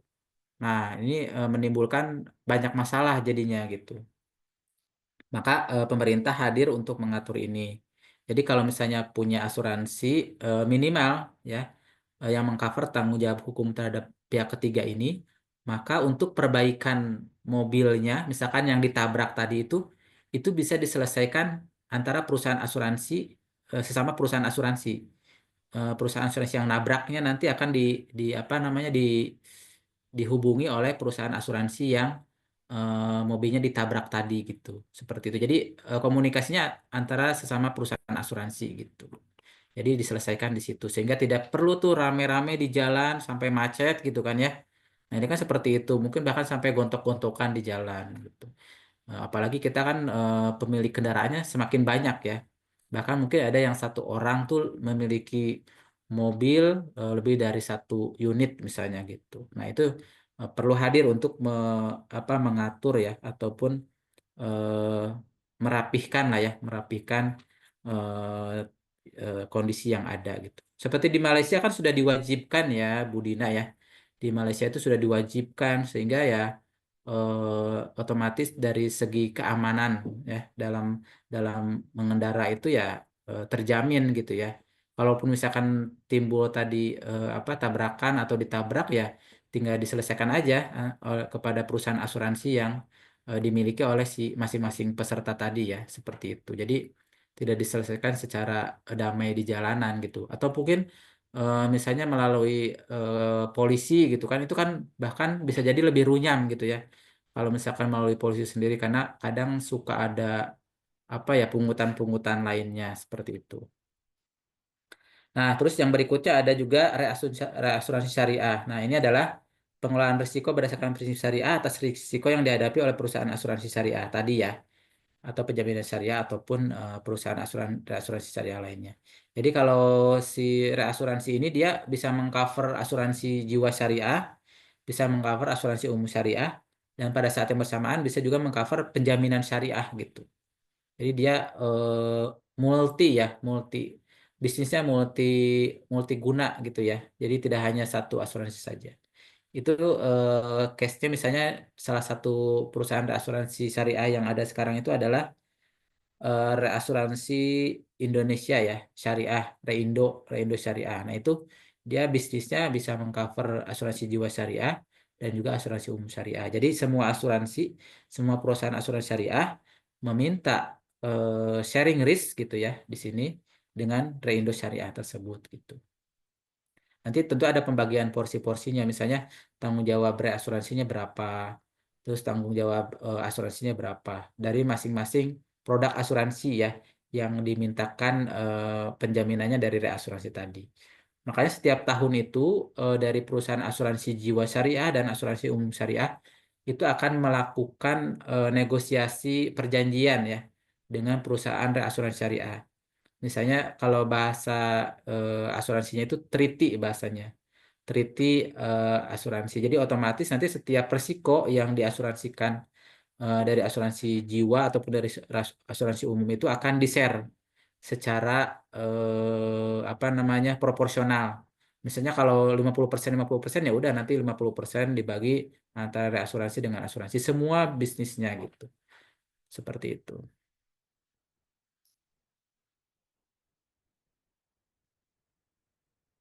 Terus, nah dari uang yang disetorkan tadi, kalau dalam etimologi syariah kan kontribusi bahasanya ya, kontribusi. Nah, untuk di asuransi jiwa syariah itu sendiri, maka uang yang disetorkan itu akan dibagi ke dalam yang pertama rekening tabungan ya, yaitu rekening tabungan peserta itu sendiri gitu. Jadi nanti si apa namanya si peserta yang ikut apa asuransi jiwa dengan saving gitu bahasanya atau tabungan, maka untuk tabungannya akan dimasukkan ke dalam dan rekening khusus untuk tabungan peserta gitu. Di full di perusahaan asuransinya gitu.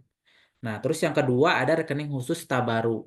Nah, tabaru itu untuk pembayaran klaim gitu ya, yaitu terkait misalnya meninggal tadi, klaim yang meninggal tadi. Nah, ini rekening yang diniatkan derma dan digunakan untuk membayar klaim atau manfaat takabul kepada ahli waris apabila di antara peserta yang ditakdirkan meninggal dunia atau mengalami musibah lainnya.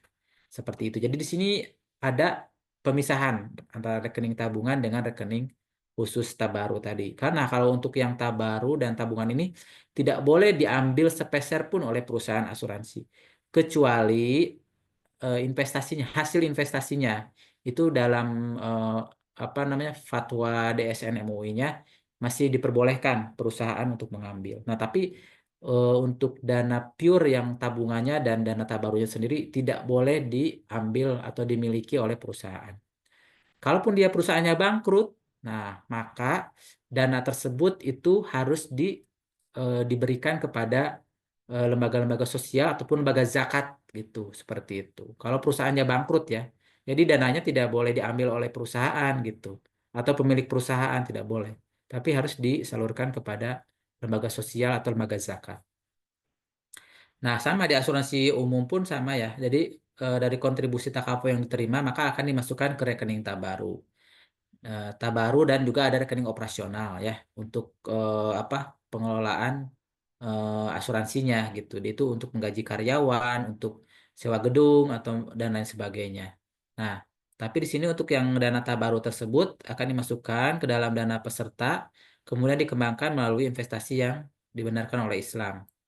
Nah, lalu keuntungan investasi diperoleh dimasukkan ke dalam kumpulan dana peserta. Nah, setelah dikurangi beban asuransi, nah dan masih terdapat kelebihan, maka akan dibagi ya surplus antara peserta dengan juga perusahaan asuransinya. Jadi setiap tahun itu, kalau misalnya dana tabarunya itu masih besar ya, itu diperbolehkan dibagi ya. Pure dana tabarunya ya, bukan investasinya. Pure dana tabarunya itu sendiri boleh dibagi ya antara ke peserta sebagian, terus ke dana tabaru dan ke perusahaan. Seperti itu. Nah, kalau di konvensional otomatis karena di depan awalnya dana itu milik perusahaan 100%, maka tidak ada pembagian seperti ini gitu. Jadi rekeningnya pun ya masuk ke rekening perusahaan saja gitu dan itu menjadi milik perusahaan. Terserah perusahaan mau mengatur seperti apa. Bisa jadi misalnya apa namanya dana klaimnya mungkin misalnya kecil gitu ya, dana cadangan untuk klaimnya. Memang ada cadangan, tapi mungkin di situ bisa jadi lebih kecil gitu. Bisa jadi misalnya untuk entertainnya yang besar gitu. Karena di situ tidak ada transparansi ataupun tidak ada akad pembagian tabaru dan ujrohnya. Seperti itu. Nah, tapi ini sekarang sedang ada IFRS ya 117 ya. Nah, itu asuransi konvensional pun nanti harus menyiapkan sistem dan laporan keuangan yang seperti asuransi syariah ini. Jadi sekarang itu si perusahaan asuransi konvensional itu harus memiliki sistem yang membagi ya bahasanya. Membagi antara dana klaim dengan dana perusahaan itu harus jelas di awal. Nah, ini sekarang isunya di 2025 nih. Jadi mereka asuransi konvensional sedang kebingungan dan sedang mempersiapkan sistem karena sistemnya harus dirubah tentu saja. Jadi sistem yang dulu kan tidak ada tuh pembagian-pembagian seperti itu tergantung perusahaannya masuk 100% juga nggak masalah gitu kan. Nah, tapi nanti harus ada gitu. Jadi harus disetting, disiapkan pelaporan keuangannya sedemikian gitu, mirip dengan yang asuransi syariah ini. Gitu isu barunya ya. Tapi mudah-mudahan itu dengan seperti itu bisa lebih transparan ya dalam apa namanya pembagian dananya gitu. Oke, sampai sini ada lagi yang mau menyampaikan? Kalau tidak ada kita lanjut ya. Nah, ini yang harus kita waspadai juga terkait proses klaim. Nah, proses klaim ini adalah proses yang urgent, proses yang krusial. Karena disinilah diuji perusahaan asuransi itu apakah dia memang dikatakan baik atau tidaknya. Nah, dari segi kita pun, peserta pun harus memiliki ya beberapa hal sebagai berikut ya agar proses klaimnya itu berjalan dengan lancar. Yang pertama di antaranya ketika kita ikut asuransi, maka kita harus mau membaca dan memahami polis ya atau perjanjian asuransi syariah. Jadi kita tuh harus detail tuh nanya tuh pada saat kita misalnya ikut asuransi kendaraan bermotor, katakanlah sepeda motornya diasuransikan. Nah, kita nanya tuh ke agennya atau ke marketingnya atau ke perusahaan asuransinya gitu.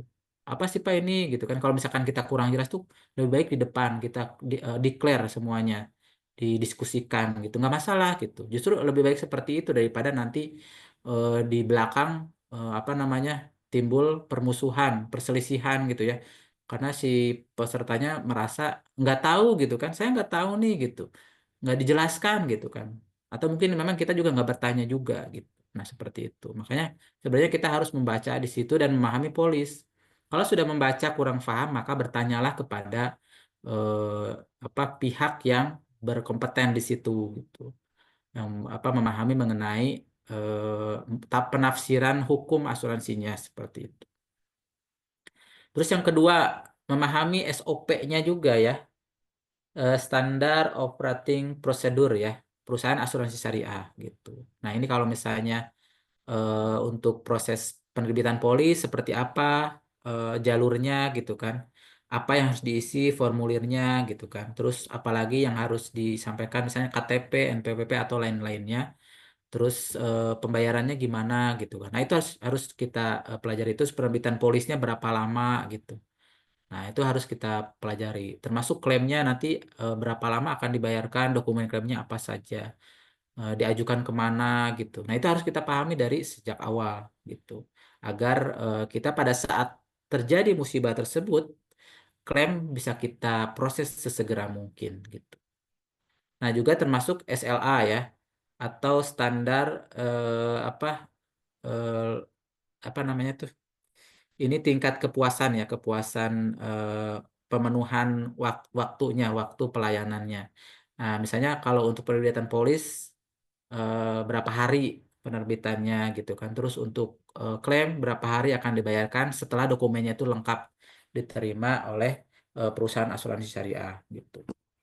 Nah, pelaporan klaim. Nah, ini pelaporan klaim juga kalau saya sendiri berdasarkan pengalaman yang ada itu sesegera mungkin seharusnya. Misalnya kayak tadi tuh yang kecelakaan mobil tadi itu dia pada saat kejadian ya, walaupun mungkin dia bingung, dia membuatkan videonya dan dia melakukan telepon atau email ya, diikuti dengan email. Karena harus ada tertulisnya memang. Kalau klaim seperti pelaporan itu. Kalau misalnya lisan itu khawatirnya nanti seperti di pingpong ya. Misalnya nanti menghubungi bagian asuransinya atau bagian klaim asuransinya berbeda orang, nah nanti dia istilahnya nggak ada bukti kitanya. Kan saya udah kemarin udah telepon ke si Pak ini gitu kan, Pak A misalkan katakanlah Pak A gitu kan. Terus yang menerima lagi pas ada saat kita telepon orangnya beda B gitu kan. Jadi kan kita harus mengulang prosesnya dari awal gitu. Atau mungkin misalnya kita dikatakan telat lapor bahasanya gitu. Nah itu yang fatal. Kalau kita dikatakan telat lapor karena dilaporkan secara lisan, maka klaimnya tidak bisa diproses gitu. Makanya setiap proses di sini harus ada tertulisnya juga, yaitu via email gitu kan, atau mungkin bikin surat. Nah itu kita arsipkan dokumennya itu serapih mungkin gitu.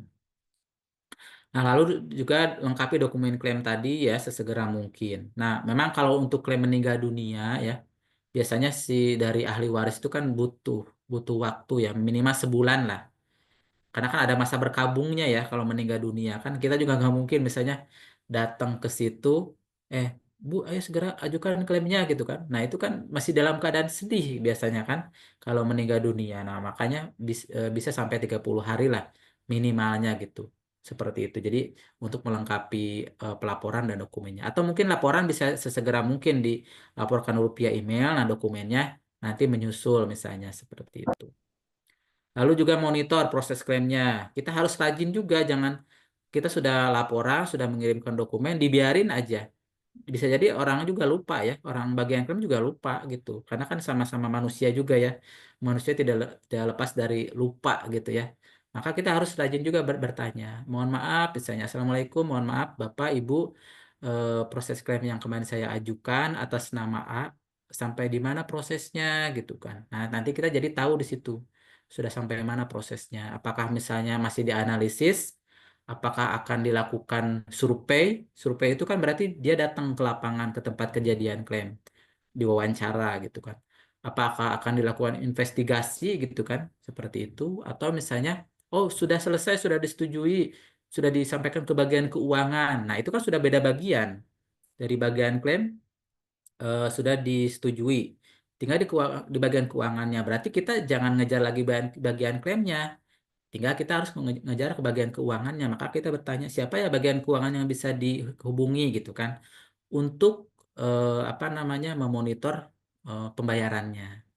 Nah, nomor 7 di sini kita meminta persetujuan atau penolakan klaim. Nah, penolakan atau persetujuan itu juga harus disampaikan tertulis. Jangan sampai kita telepon, Mbak, Mbak atau Mas, ini klaimnya tidak bisa diproses ya, ditolak gitu. Nah, itu belum cukup tuh. Kita harus minta tertulisnya gitu. Nah, ini juga bisa jadi dokumen. Mungkin kita mau diskusi misalnya dengan orang yang paham terkait penolakan klaim tersebut. Nah, kita bisa diskusikan. Kita bisa membuka lagi polis asuransinya, perjanjiannya gitu kan. Sehingga siapa tahu di situ bagian klaimnya ada salah analisis. Nah, itu juga sering terjadi gitu. Misalnya ada bagian klaim yang mengatakan bahwa misalnya sakit apa tuh yang berkaitan dengan paru-paru, bukan TBC ya. Apa gitu. Nah, dia disamakan dengan TBC gitu. Padahal itu kan penyakit yang berbeda.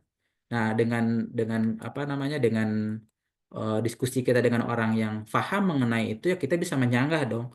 Kita melakukan banding. Bapak mohon maaf, ini bukan TBC ini penyakit ini gitu. Tapi ini penyakit yang berbeda gitu. Jadi seharusnya ini tidak termasuk dalam pengecualian polis gitu. Nah, akhirnya kan disetujui klaimnya gitu. Nah, lalu berikutnya adalah menerima pembayaran klaim, yaitu berupa bukti transfernya. Kita mintakan juga ya tadi ke bagian keuangan, bukti transfer pembayaran klaim tersebut. Jangan sampai salah transfer, misalnya ke nomor rekening siapa gitu. Misalnya ada namanya Budi juga sama, nah ternyata dia transfernya ke Budi yang lain gitu, nomor rekening yang berbeda. Nah, itu kan berarti salah transfer. Gitu, maka kita harus meminta bukti pembayarannya juga. Gitu ya, dari segi administrasi memang harus rapih banget dalam asuransi ini gitu ya. Jadi kita tidak bisa mengandalkan lisan saja, mempercayakan kepada orang lain karena sama manusia juga tempatnya lupa gitu. Jadi seringkali dia juga bertanya balik, ada buktinya nggak gitu kan? Atau seperti apa gitu kan? Atau dilaporkannya kapan gitu kan? Udah ada persetujuannya atau belum gitu. Nah, itu dokumen-dokumen ini adalah sebagai pegangan kita bersama. Sampai sini, rekan-rekan, khawatirnya ada yang kurang jelas, monggo. Oke, bisa lanjut, kita lanjut ya. Nah, berikutnya yang ingin kami sampaikan adalah terkait bagian-bagian dari polis nih. Nah, di sini ada ikhtisar polis ya, ada wording polis, ada klausula-klausula, ada invoice dan kwitansi. Nah, seperti apa dokumennya? Nah, ini coba saya tampilkan sebagai gambaran kita bersama.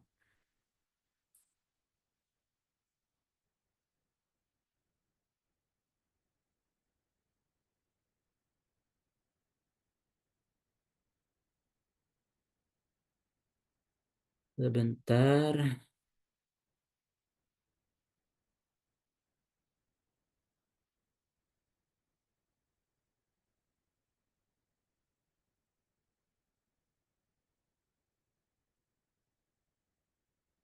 muncul ya, rekan-rekan, Bapak Ibu. Nah, ini adalah contoh polis tadi ya. Nah, ini ikhtisarnya, ini baru ikhtisarnya nih. Ini bagian pertama namanya ikhtisar. Nah, ikhtisar itu di sini eh, tercantum terkait di sini contohnya nomor polis ya. Ada juga misalnya nama pesertanya siapa, alamat pesertanya yang diasuransikan ya, yang ikut asuransi, termasuk risiko, lokasi risiko objek yang diasuransikan. Kebetulan di sini kan asuransi kebakaran, asuransi syariah kebakaran. Nah, dia alamatnya disebutkan di sini. Nah, ternyata alamat peserta dengan alamat risiko itu berbeda gitu. Jadi dia punya punya bangunan yang lain ya selain rumah rumah yang ditinggali yaitu di jalan apa Pulau Siri itu. Dia punya apa namanya bangunan ruko ya di Jalan Camar. Nah, ini makanya ini muncul dua-duanya. Tapi kalau misalnya objeknya sama, nah berarti di sini alamat peserta dan lokasi risiko itu akan muncul alamat yang sama. Terus tadi di depan paling atas itu akarnya wakalah ya, wakalah bil ujro dan untuk risikonya, pengelolaan risikonya. Jadi wakil ya, penyerahan dari peserta kepada pengelola atau perusahaan asuransi syariah untuk pengelola risikonya. Sedangkan untuk pengelolaan investasinya itu dia menggunakan akad mudharabah.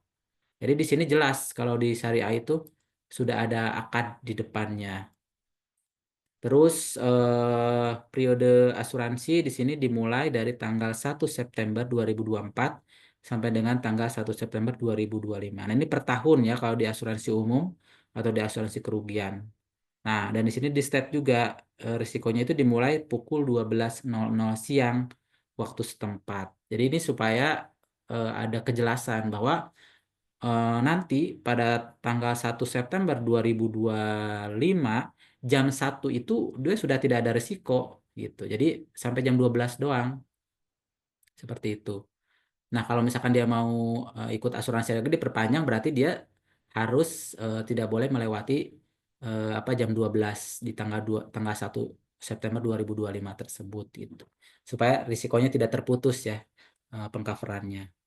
Nah, terus nah, di sini ada juga tarif kontribusinya. Berapa sih di sini tarifnya? Nah, ini tarif ini sudah distandarkan oleh OJK ya untuk asuransi kebakaran dan asuransi kendaraan bermotor. Nah, sehingga di sini tarifnya tercantum adalah 1,52%. Nah, risiko sendirinya nihil ya. Artinya di sini kalau misalkan ada klaim, maka akan dibayarkan 100%. Katakanlah misalnya klaimnya kebakaran 900 juta berarti total ya. Nah, maka akan dibayarkan 900 juta ini gitu. Kalau misalnya di sini ada risiko sendiri, misalnya 5 juta gitu, maka yang dibayarkan klaimnya itu bukan 900 juta, tapi 900 juta dikurangi 5 juta. Jadi hanya 895 juta. Nah, di sini alhamdulillah tidak ada risiko sendirinya. Jadi tidak ada potongannya. Ini tarifnya, ada biaya polis materai. Nah, ini total yang harus dibayarkan. Nah, terus di sini ada juga terkait nisbah di sini. Nah, kontribusi itu dibagi menjadi dua. Ada data baru dan data barunya 50% dan ujungnya 50%.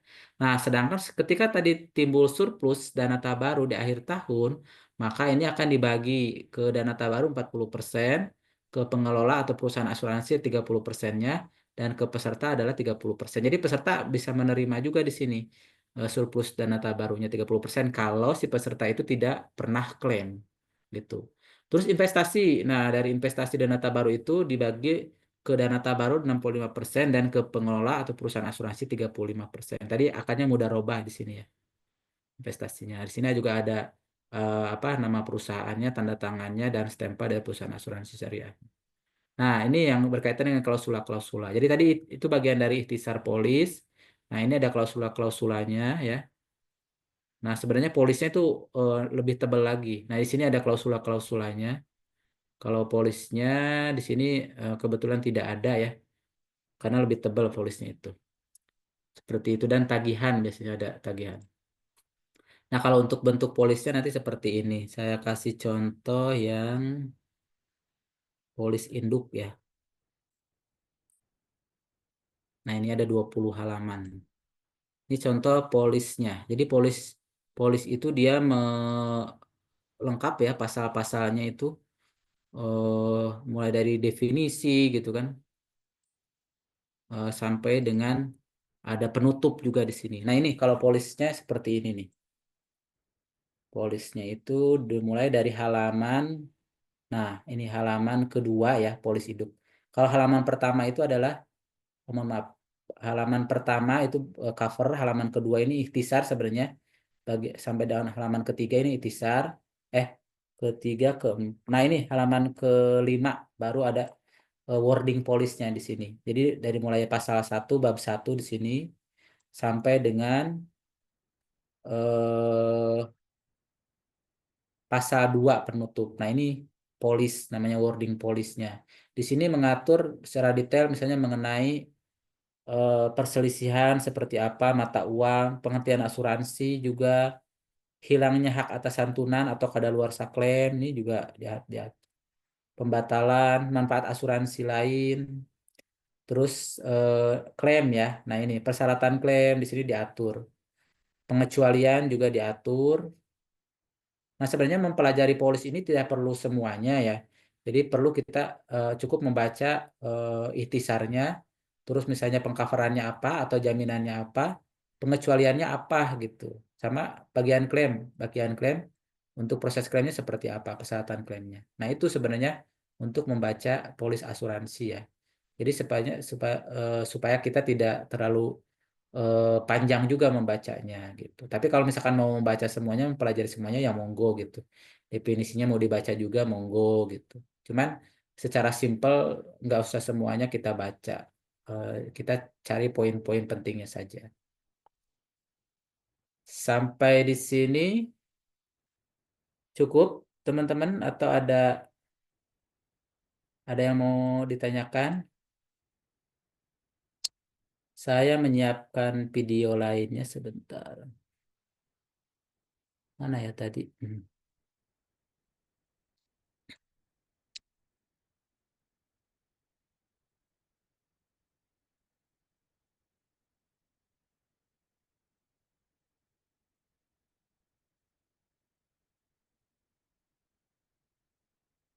Nah, ini ada video juga ya. eh, Kejadian yang sama dari klien kita juga.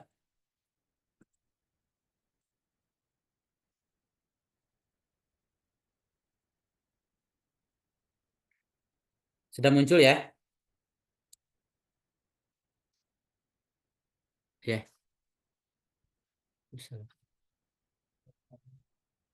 Nah, ini jadi kejadiannya pembobolan ya. Kejadiannya pembobolan ini. Ya.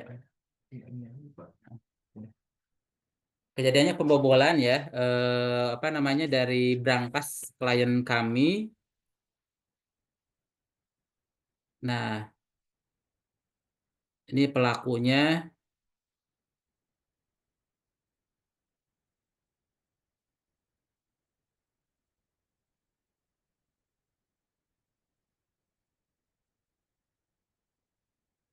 Nah, dia menyiapkan linggis ya untuk mencokel brankas.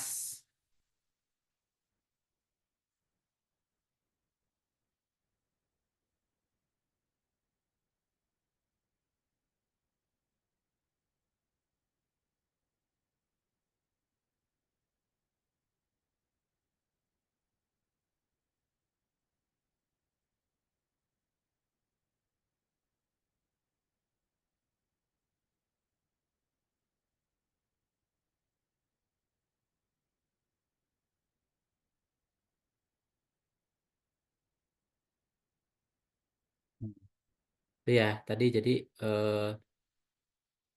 pembongkaran brankas ya di salah satu toko.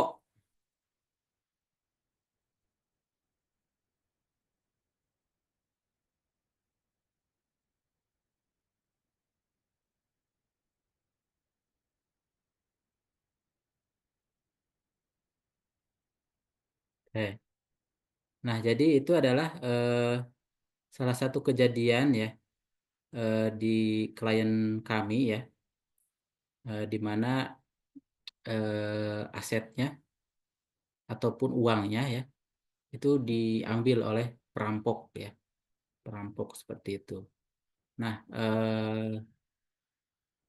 alhamdulillah untuk klien kita itu dari sudah cukup lama ya ikut asuransi yang namanya asuransi cash in safe ya. Jadi pada saat uangnya itu di apa namanya dibobol ya, dicuri gitu ya, atau mungkin kadang juga ada yang ditodong ya. Kalau di bank waktu itu pernah ada di bank muamalat kalau nggak salah itu pernah ada penodongan gitu ya langsung dari pelakunya. Nah itu juga termasuk yang di cover juga gitu. Atau misalnya tadi seperti yang kejadian tadi itu dia dibobol ya, dibobol. Nah itu juga di cover.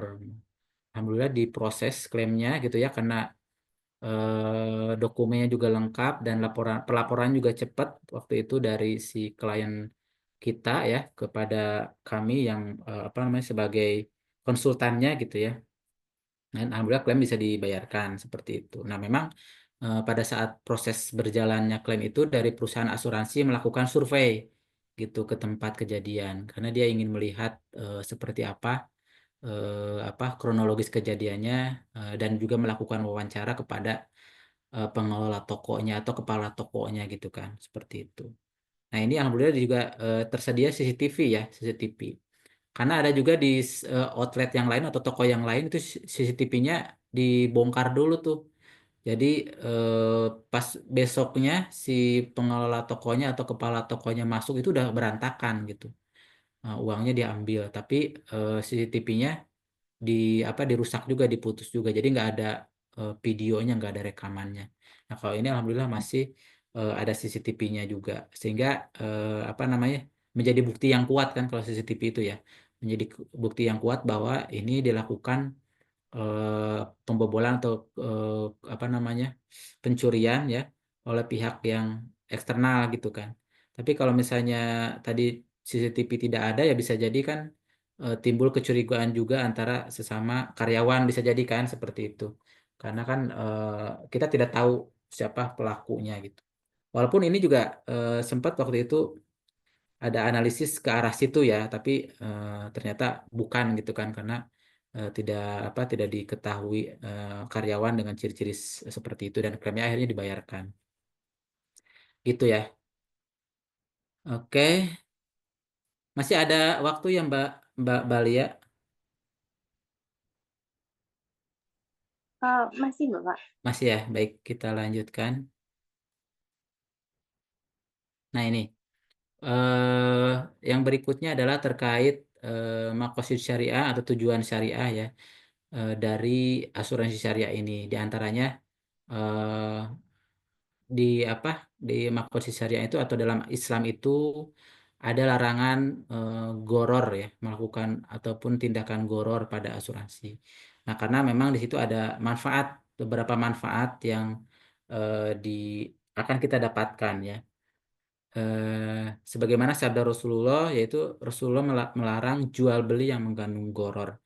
Nah, dalam asuransi konvensional itu sudah sangat jelas dia akarnya adalah jual beli kan di situ. Maka seharusnya goror itu dihilangkan gitu.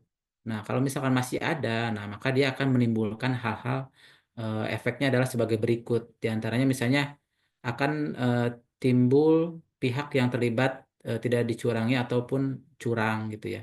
Jadi timbul kecurangan tuh antara orang-orang yang terlibat dalam asuransi tersebut. Terus para pihak tidak dirugikan atau kecewa ya. Eh, Tadi mungkin misalnya tadi ada yang dia mengelola ataupun menyewa lawyer gitu ya untuk menggolkan klaimnya ke asuransi tersebut. Nah, ketika dia bisa dibayarkan klaimnya, nah maka dia merasa senang tuh. Nah, tapi juga ada pihak lain, misalnya ketika yang klaimnya ditolak gitu, maka dia merasa dirugikan atau kecewa seperti itu. Nah, ini karena di sejak awal tidak ada kejelasan ya apa dalam sebelum melakukan transaksi jual beli tadi gitu. Makanya itu dilarang ya goror gitu dalam asuransi tadi. Terus yang berikut ada tidak timbul perselisihan atau permusuhan. Nah, otomatis ya efek dari sini dari merasa dicurangi, merasa kecewa atau merasa dirugikan, maka akan timbul perselisihan atau permusuhan. Nah, tadi yang disinggung juga terkait asuransi ya, investasi gitu ya, yang di awal disebutkan. Itu kan asuransi kita sebut misalnya Jiwasraya gitu kan, Bumi Putra gitu ya. Nah, itu memang mereka gagal bayar ya, karena pada saat awal juga bisa jadi ada ketidakjelasan, ada goror ya dalam proses penutupan asuransinya, bahasanya penutupan ya kalau yang ikut peserta itu. Gitu, jadi mereka mungkin dijanjikan misalnya keuntungan yang fantastis kalau ikut asuransi ini, maka akan ada imbal hasil ataupun bunga bahasanya ataupun pendapatan dari investasinya sekian. Nah, itu kan kurang jelas gitu. Padahal kan investasi itu kan dalam Islam bukan investasi apa? Ya investasi ataupun keuntungan itu, maaf. Keuntungan itu kan tidak fix ya, Bu ya. Kalau sudah fix kan itu namanya bunga gitu. Kalau keuntungan dalam Islam kan fluktuatif ya. Mungkin misalnya dari hasil apa berdagangnya tahun ini misalnya dia hanya mendapat 2 juta gitu. Tapi bisa jadi mungkin tahun berikutnya dia untung 2 miliar. Nah, itu investasi ataupun keuntungan yang secara fitrah Islam itu bisa dipertanggungjawabkan gitu. Nah, itu makanya hindari goror ya dalam praktek asuransi itu. Maka kita menyarankan untuk asuransi syariah karena akarnya itu adalah tolong menolong. Nah, terus di sini juga ada larangan terhadap maisir pada asuransi. Nah, karena di antaranya di sini akan menimbulkan ataupun memberikan efek agar manusia menghindari dari mimpi-mimpi yang akan mendapatkan sesuatu yang lebih besar hanya dengan biaya yang kecil gitu. Jadi lotre misalnya atau judi online yang sekarang merebak gitu ya. Nah, itu juga bagian dari praktek untung-untungan ini gitu. Tapi misalkan di asuransi ya dia juga seperti judi juga bisa gitu. Saya bayar misalnya preminya 100.000 gitu. Tapi saya nanti bisa klaim 10 juta gitu. Nah, itu kan seperti judi seperti itu. Nah, maka itu mengakibatkan orang malas gitu kan, mimpi-mimpi nanti saya dapat keuntungan ini dari asuransi gitu. Walaupun bayar 100.000 tapi nanti saya bisa dapat 10 juta gitu. Misalnya seperti itu. Itu jadi angan-angan, panjang angan-angannya. Terus yang berikutnya adalah perilaku lainnya akan mengikuti seperti minuman keras dan main perempuan. Nah, itu jadi akibat kegagalan misalnya dalam taruhannya tadi, baik taruhan judi secara apa pure judinya langsung gitu atau misalnya melalui asuransi ini, maka dia menimbulkan tekanan kan ya dalam dirinya. Maka dia akan mengarah kepada kebiasaan perilaku yang menyimpang juga kemaksiatan gitu. Terus juga dia akan mengalami kerusakan, keterpurukan ya. Bahkan mungkin kalau yang sudah berumah tangga ya dia akan hancur rumah tangganya dan semakin jauh dari Allah ya seperti itu. Terhindar dari judi terselubung. Nah, jadi asuransi kalau misalkan dilakukan untuk taruhan seperti itu maka dia dikatakan sebagai judi terselubung. Dan juga di sini supaya kita tidak terhindar dari supaya kita terhindar dari kinerja yang buruk ya. Dan juga kita terhindar dari frustasi dan kekecewaan. Nah, lalu di sini juga ada makosid syariah dari larangan riba ya dalam asuransi itu. Nah, di sini yaitu menghindari tipu daya dalam transaksi. Terus terhindar dari panik ya atau tidak tentram dan kegoncangan jiwa. Terus juga tidak zolim dan batil dalam bisnis ya. Harus bekerja dan berusaha menderma atau meminjamkan dan mencegah sikap negatif lainnya serta menjaga nilai-nilai keislaman. Ya, jadi di sini sangat jelas ya maksud dari Islam atau syariah ya terhadap larangan riba, termasuk ya dari riba yang diperoleh dari asuransi gitu. Karena kalau riba itu kan dia orang yang makan riba itu berdirinya seperti kerasukan setan di situ ya. Nah, ini jadi makanya timbul sikap panik, tidak tentram, jiwa walaupun mungkin dia secara pendapatannya gitu ya bisa mendapatkan uang yang banyak dari situ, tapi itu tidak menimbulkan ketenangan dalam jiwanya. Nah, terus manfaat dari asuransi syariah di sininya diantaranya akan melindungi ya, melindungi agama, melindungi jiwa, akal ya, keturunan dan juga harta. Nah, ini melalui produk-produk asuransi syariah yang diikuti. Ada produk pendidikan misalnya, itu untuk melindungi jiwa ya, jiwa dan juga akal. Karena misalnya dengan si orang tua mengikuti asuransi pendidikan, maka anaknya akan mendapatkan santunan atau ahli warisnya akan mendapatkan santunan ya. Jadi pendidikannya tetap bisa berlanjut gitu kan. Ahli warisnya tetap bisa hidup dengan nyaman seperti itu. Jadi di sini melindungi manfaat poin 2, 3 dan 4. Nah, sedangkan untuk melindungi agama itu misalnya dalam pelaksanaan ibadah. Kalau sekarang kan ibadah umroh, haji itu kan lebih simpel menggunakan pesawat terbang. Nah, bayangkan kalau misalnya ada kejadian pesawatnya jatuh seperti yang Azerbaijan ya, yang sekarang lagi rame ya. Itu kan pesawatnya jatuh dan ada beberapa korban kalau tidak salah ya. Walaupun ada yang selamat juga, ada yang meninggal seperti itu. Nah, bayangkan kalau jamaahnya misalnya qadarullah dia harus mengalami kecelakaan pesawat terbang. Nah, itu kan ahli warisnya sangat sedih dong seperti itu. Atau jangankan kejadian kecelakaan, kalau misalnya sakit aja jamaah umrohnya ataupun jamaah hajinya ketika sampai di Mekah gitu kan, kan sedih di sini. Nah, dengan adanya manfaat asuransi syariah, maka pada saat dia di sana dia bisa berobat gitu dengan nyaman gitu ya, apa namanya karena ada manfaat dari asuransi syariahnya. Gitu. Ataupun misalkan ketika hilang koper, hilang bagasi dan lain sebagainya itu ada nanti santunan untuk menghilangkan kesedihan dari si jamaah. Jadi pada saat melaksanakan ibadah pun bisa nyaman gitu kan, tidak memikirkan oh koper saya hilang gitu karena nanti udah saya pakai uang yang ada dulu aja untuk membelikan peralatan ihram gitu ya. Karena nanti saya akan bisa klaim ke asuransi walaupun misalkan nanti pada saat di Indonesia nanti kita mengajukan klaimnya. Tapi kan di situ uang kita kan ada yang kembali gitu kan. Terus misalnya kita harta kita, menduduki harta kita, misalnya tadi kebakaran kendaraan atau kebakaran rumah tinggal. Nah, dengan asuransi syariah ini, maka kita mendapatkan penggantian atas kerugian atau kerusakan yang kita derita.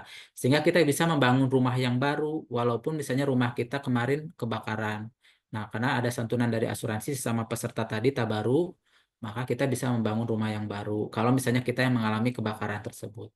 Atau tadi yang punya mobil, mobilnya terbakar, ada santunan dari asuransi, maka dia bisa membeli mobil yang baru seperti itu. Atau misalnya kalau dia pinjam melakukan pembiayaan ke bank, maka dia bisa melunasi pembiayaannya. Jadi dia tidak akan terhimpit ya bebannya gitu. Nah, itu mungkin, nah ini beberapa produk asuransi jiwa ya, asuransi jiwa syariah melalui piagam ASKI, ada pembiayaan, kecelakaan diri. Nah, ini misalnya untuk KKN, ini bisa nih diambil untuk mahasiswa ya.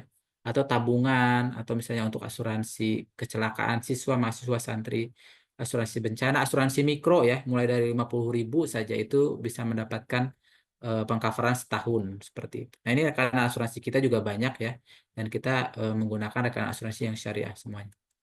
Nah, ini untuk asuransi umum atau kerugian. Ada banyak sekali fitur produk asuransi umum. Kebakaran, perjalanan umroh dan haji, tanggung gugat, ya, billboard, gempa bumi, asuransi pengangkutan, ya, pengiriman barang, rangka kapal, ternak, eh, penyimpanan uang, emas, dan lain sebagainya di sini. Ya. Termasuk ada asuransi mikro demam berdarah di sini. Ada juga asuransi kesehatan gitu untuk individu. Nah, ini beberapa momen ya pemberian santunan kepada klien-klien kita, baik dari koperasi, BPRS, ataupun klien individu. Demikian Bu Dina dan rekan-rekan mahasiswa sekalian yang bisa kami sampaikan. Mohon maaf atas segala kekurangannya. Jika ada yang mau bertanya, dipersilakan atau mau diskusi.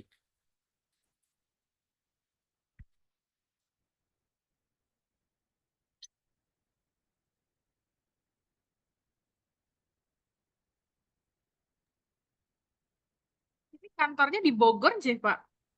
Ya, kita kantor pusatnya di Bogor. Hmm. Nah, tapi kita ada juga kantor perwakilan di daerah Pasuruan, Bu Dina.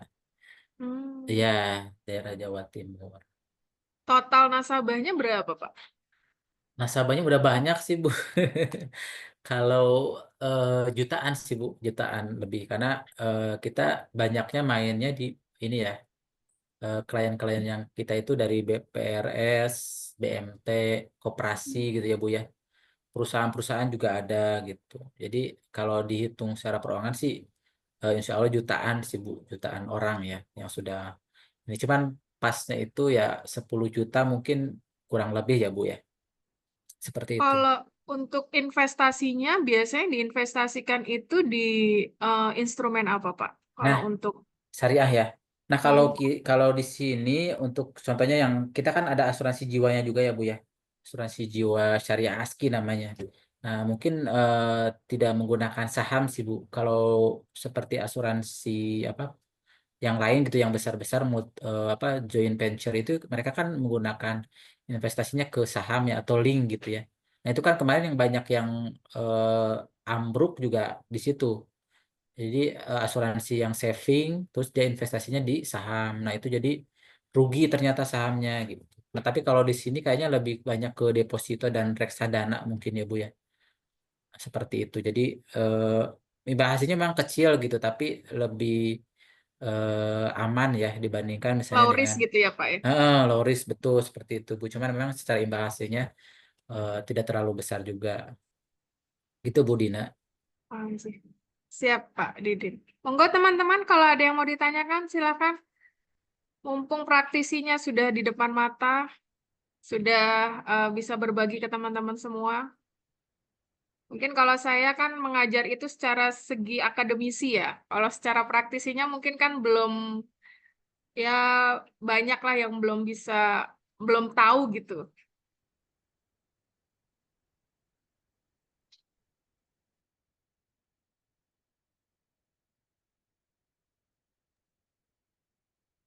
Ini dari manajemen semua ya, Bu ya, atau dari Apa, Pak? jurusan apa lagi saya manajemen, Bu? Ini jurusannya ekonomi Islam, Pak, Oh, ekonomi prodinya. Islam. Oh, Hmm, baik, baik, baik. prodinya ekonomi Islam. Oh, oke.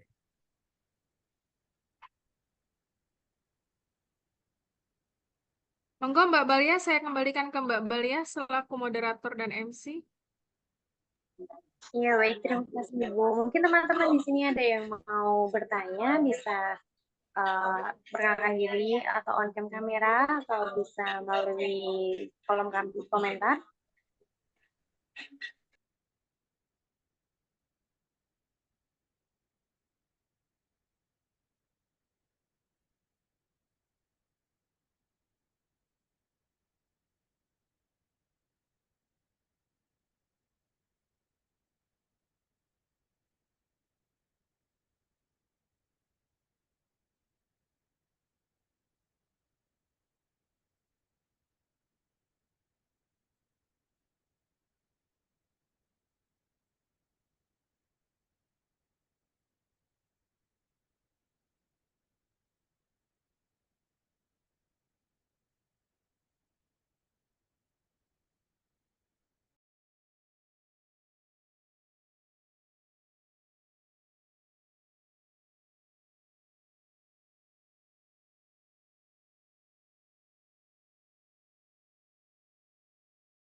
Atau mungkin sebelum saya tutup, mungkin saya uh, ingin sedikit bertanya atau wakil dari teman-teman dari ingin bertanya kepada Pak Junaidin, uh, mungkin sedikit pesan bagi kita sebagai mahasiswa sih, seperti apa agar kita Oh, bisa baik.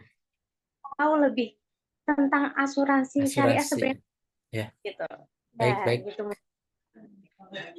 Jadi memang untuk asuransi itu kan kita belum banyak ya, belum familiar banget ya Mbak Balia dan teman-teman sekalian. Jadi kadang teman-teman ataupun masyarakat tuh kalau mendengar asuransi alergi ya, seperti itu ya. Jadi kadang lari mungkin gitu kan pada saat ada agennya atau marketingnya gitu ya, yang apa mendatangi. Sebenarnya sih simple saja yang ingin kami sampaikan. Jadi kalau misalnya selama itu apa diskusi ataupun hal yang positif, sebaiknya kita tetap apa namanya membuka diri gitu ya, seperti itu. Jadi nggak usah lari gitu ya, karena eh, insya Allah sih kalau yang di asuransi syariah kan nggak maksa gitu ya.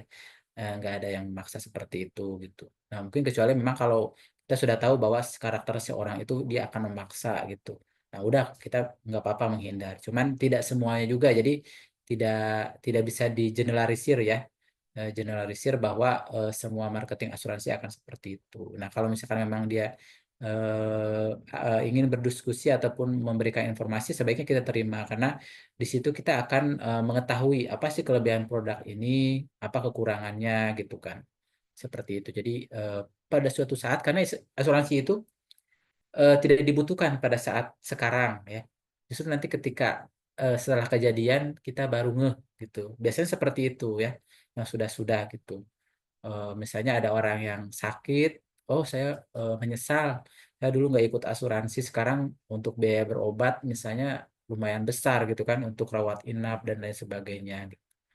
Atau misalnya tadi yang kehilangan sepeda motor misalnya, itu saya menyesal gitu kan. Jadi ya dia kerugian akhirnya kan eh, sejumlah uang gitu kan, dan mungkin kalau misalnya motornya ini berarti dia harus beli beli lagi kan, seperti itu.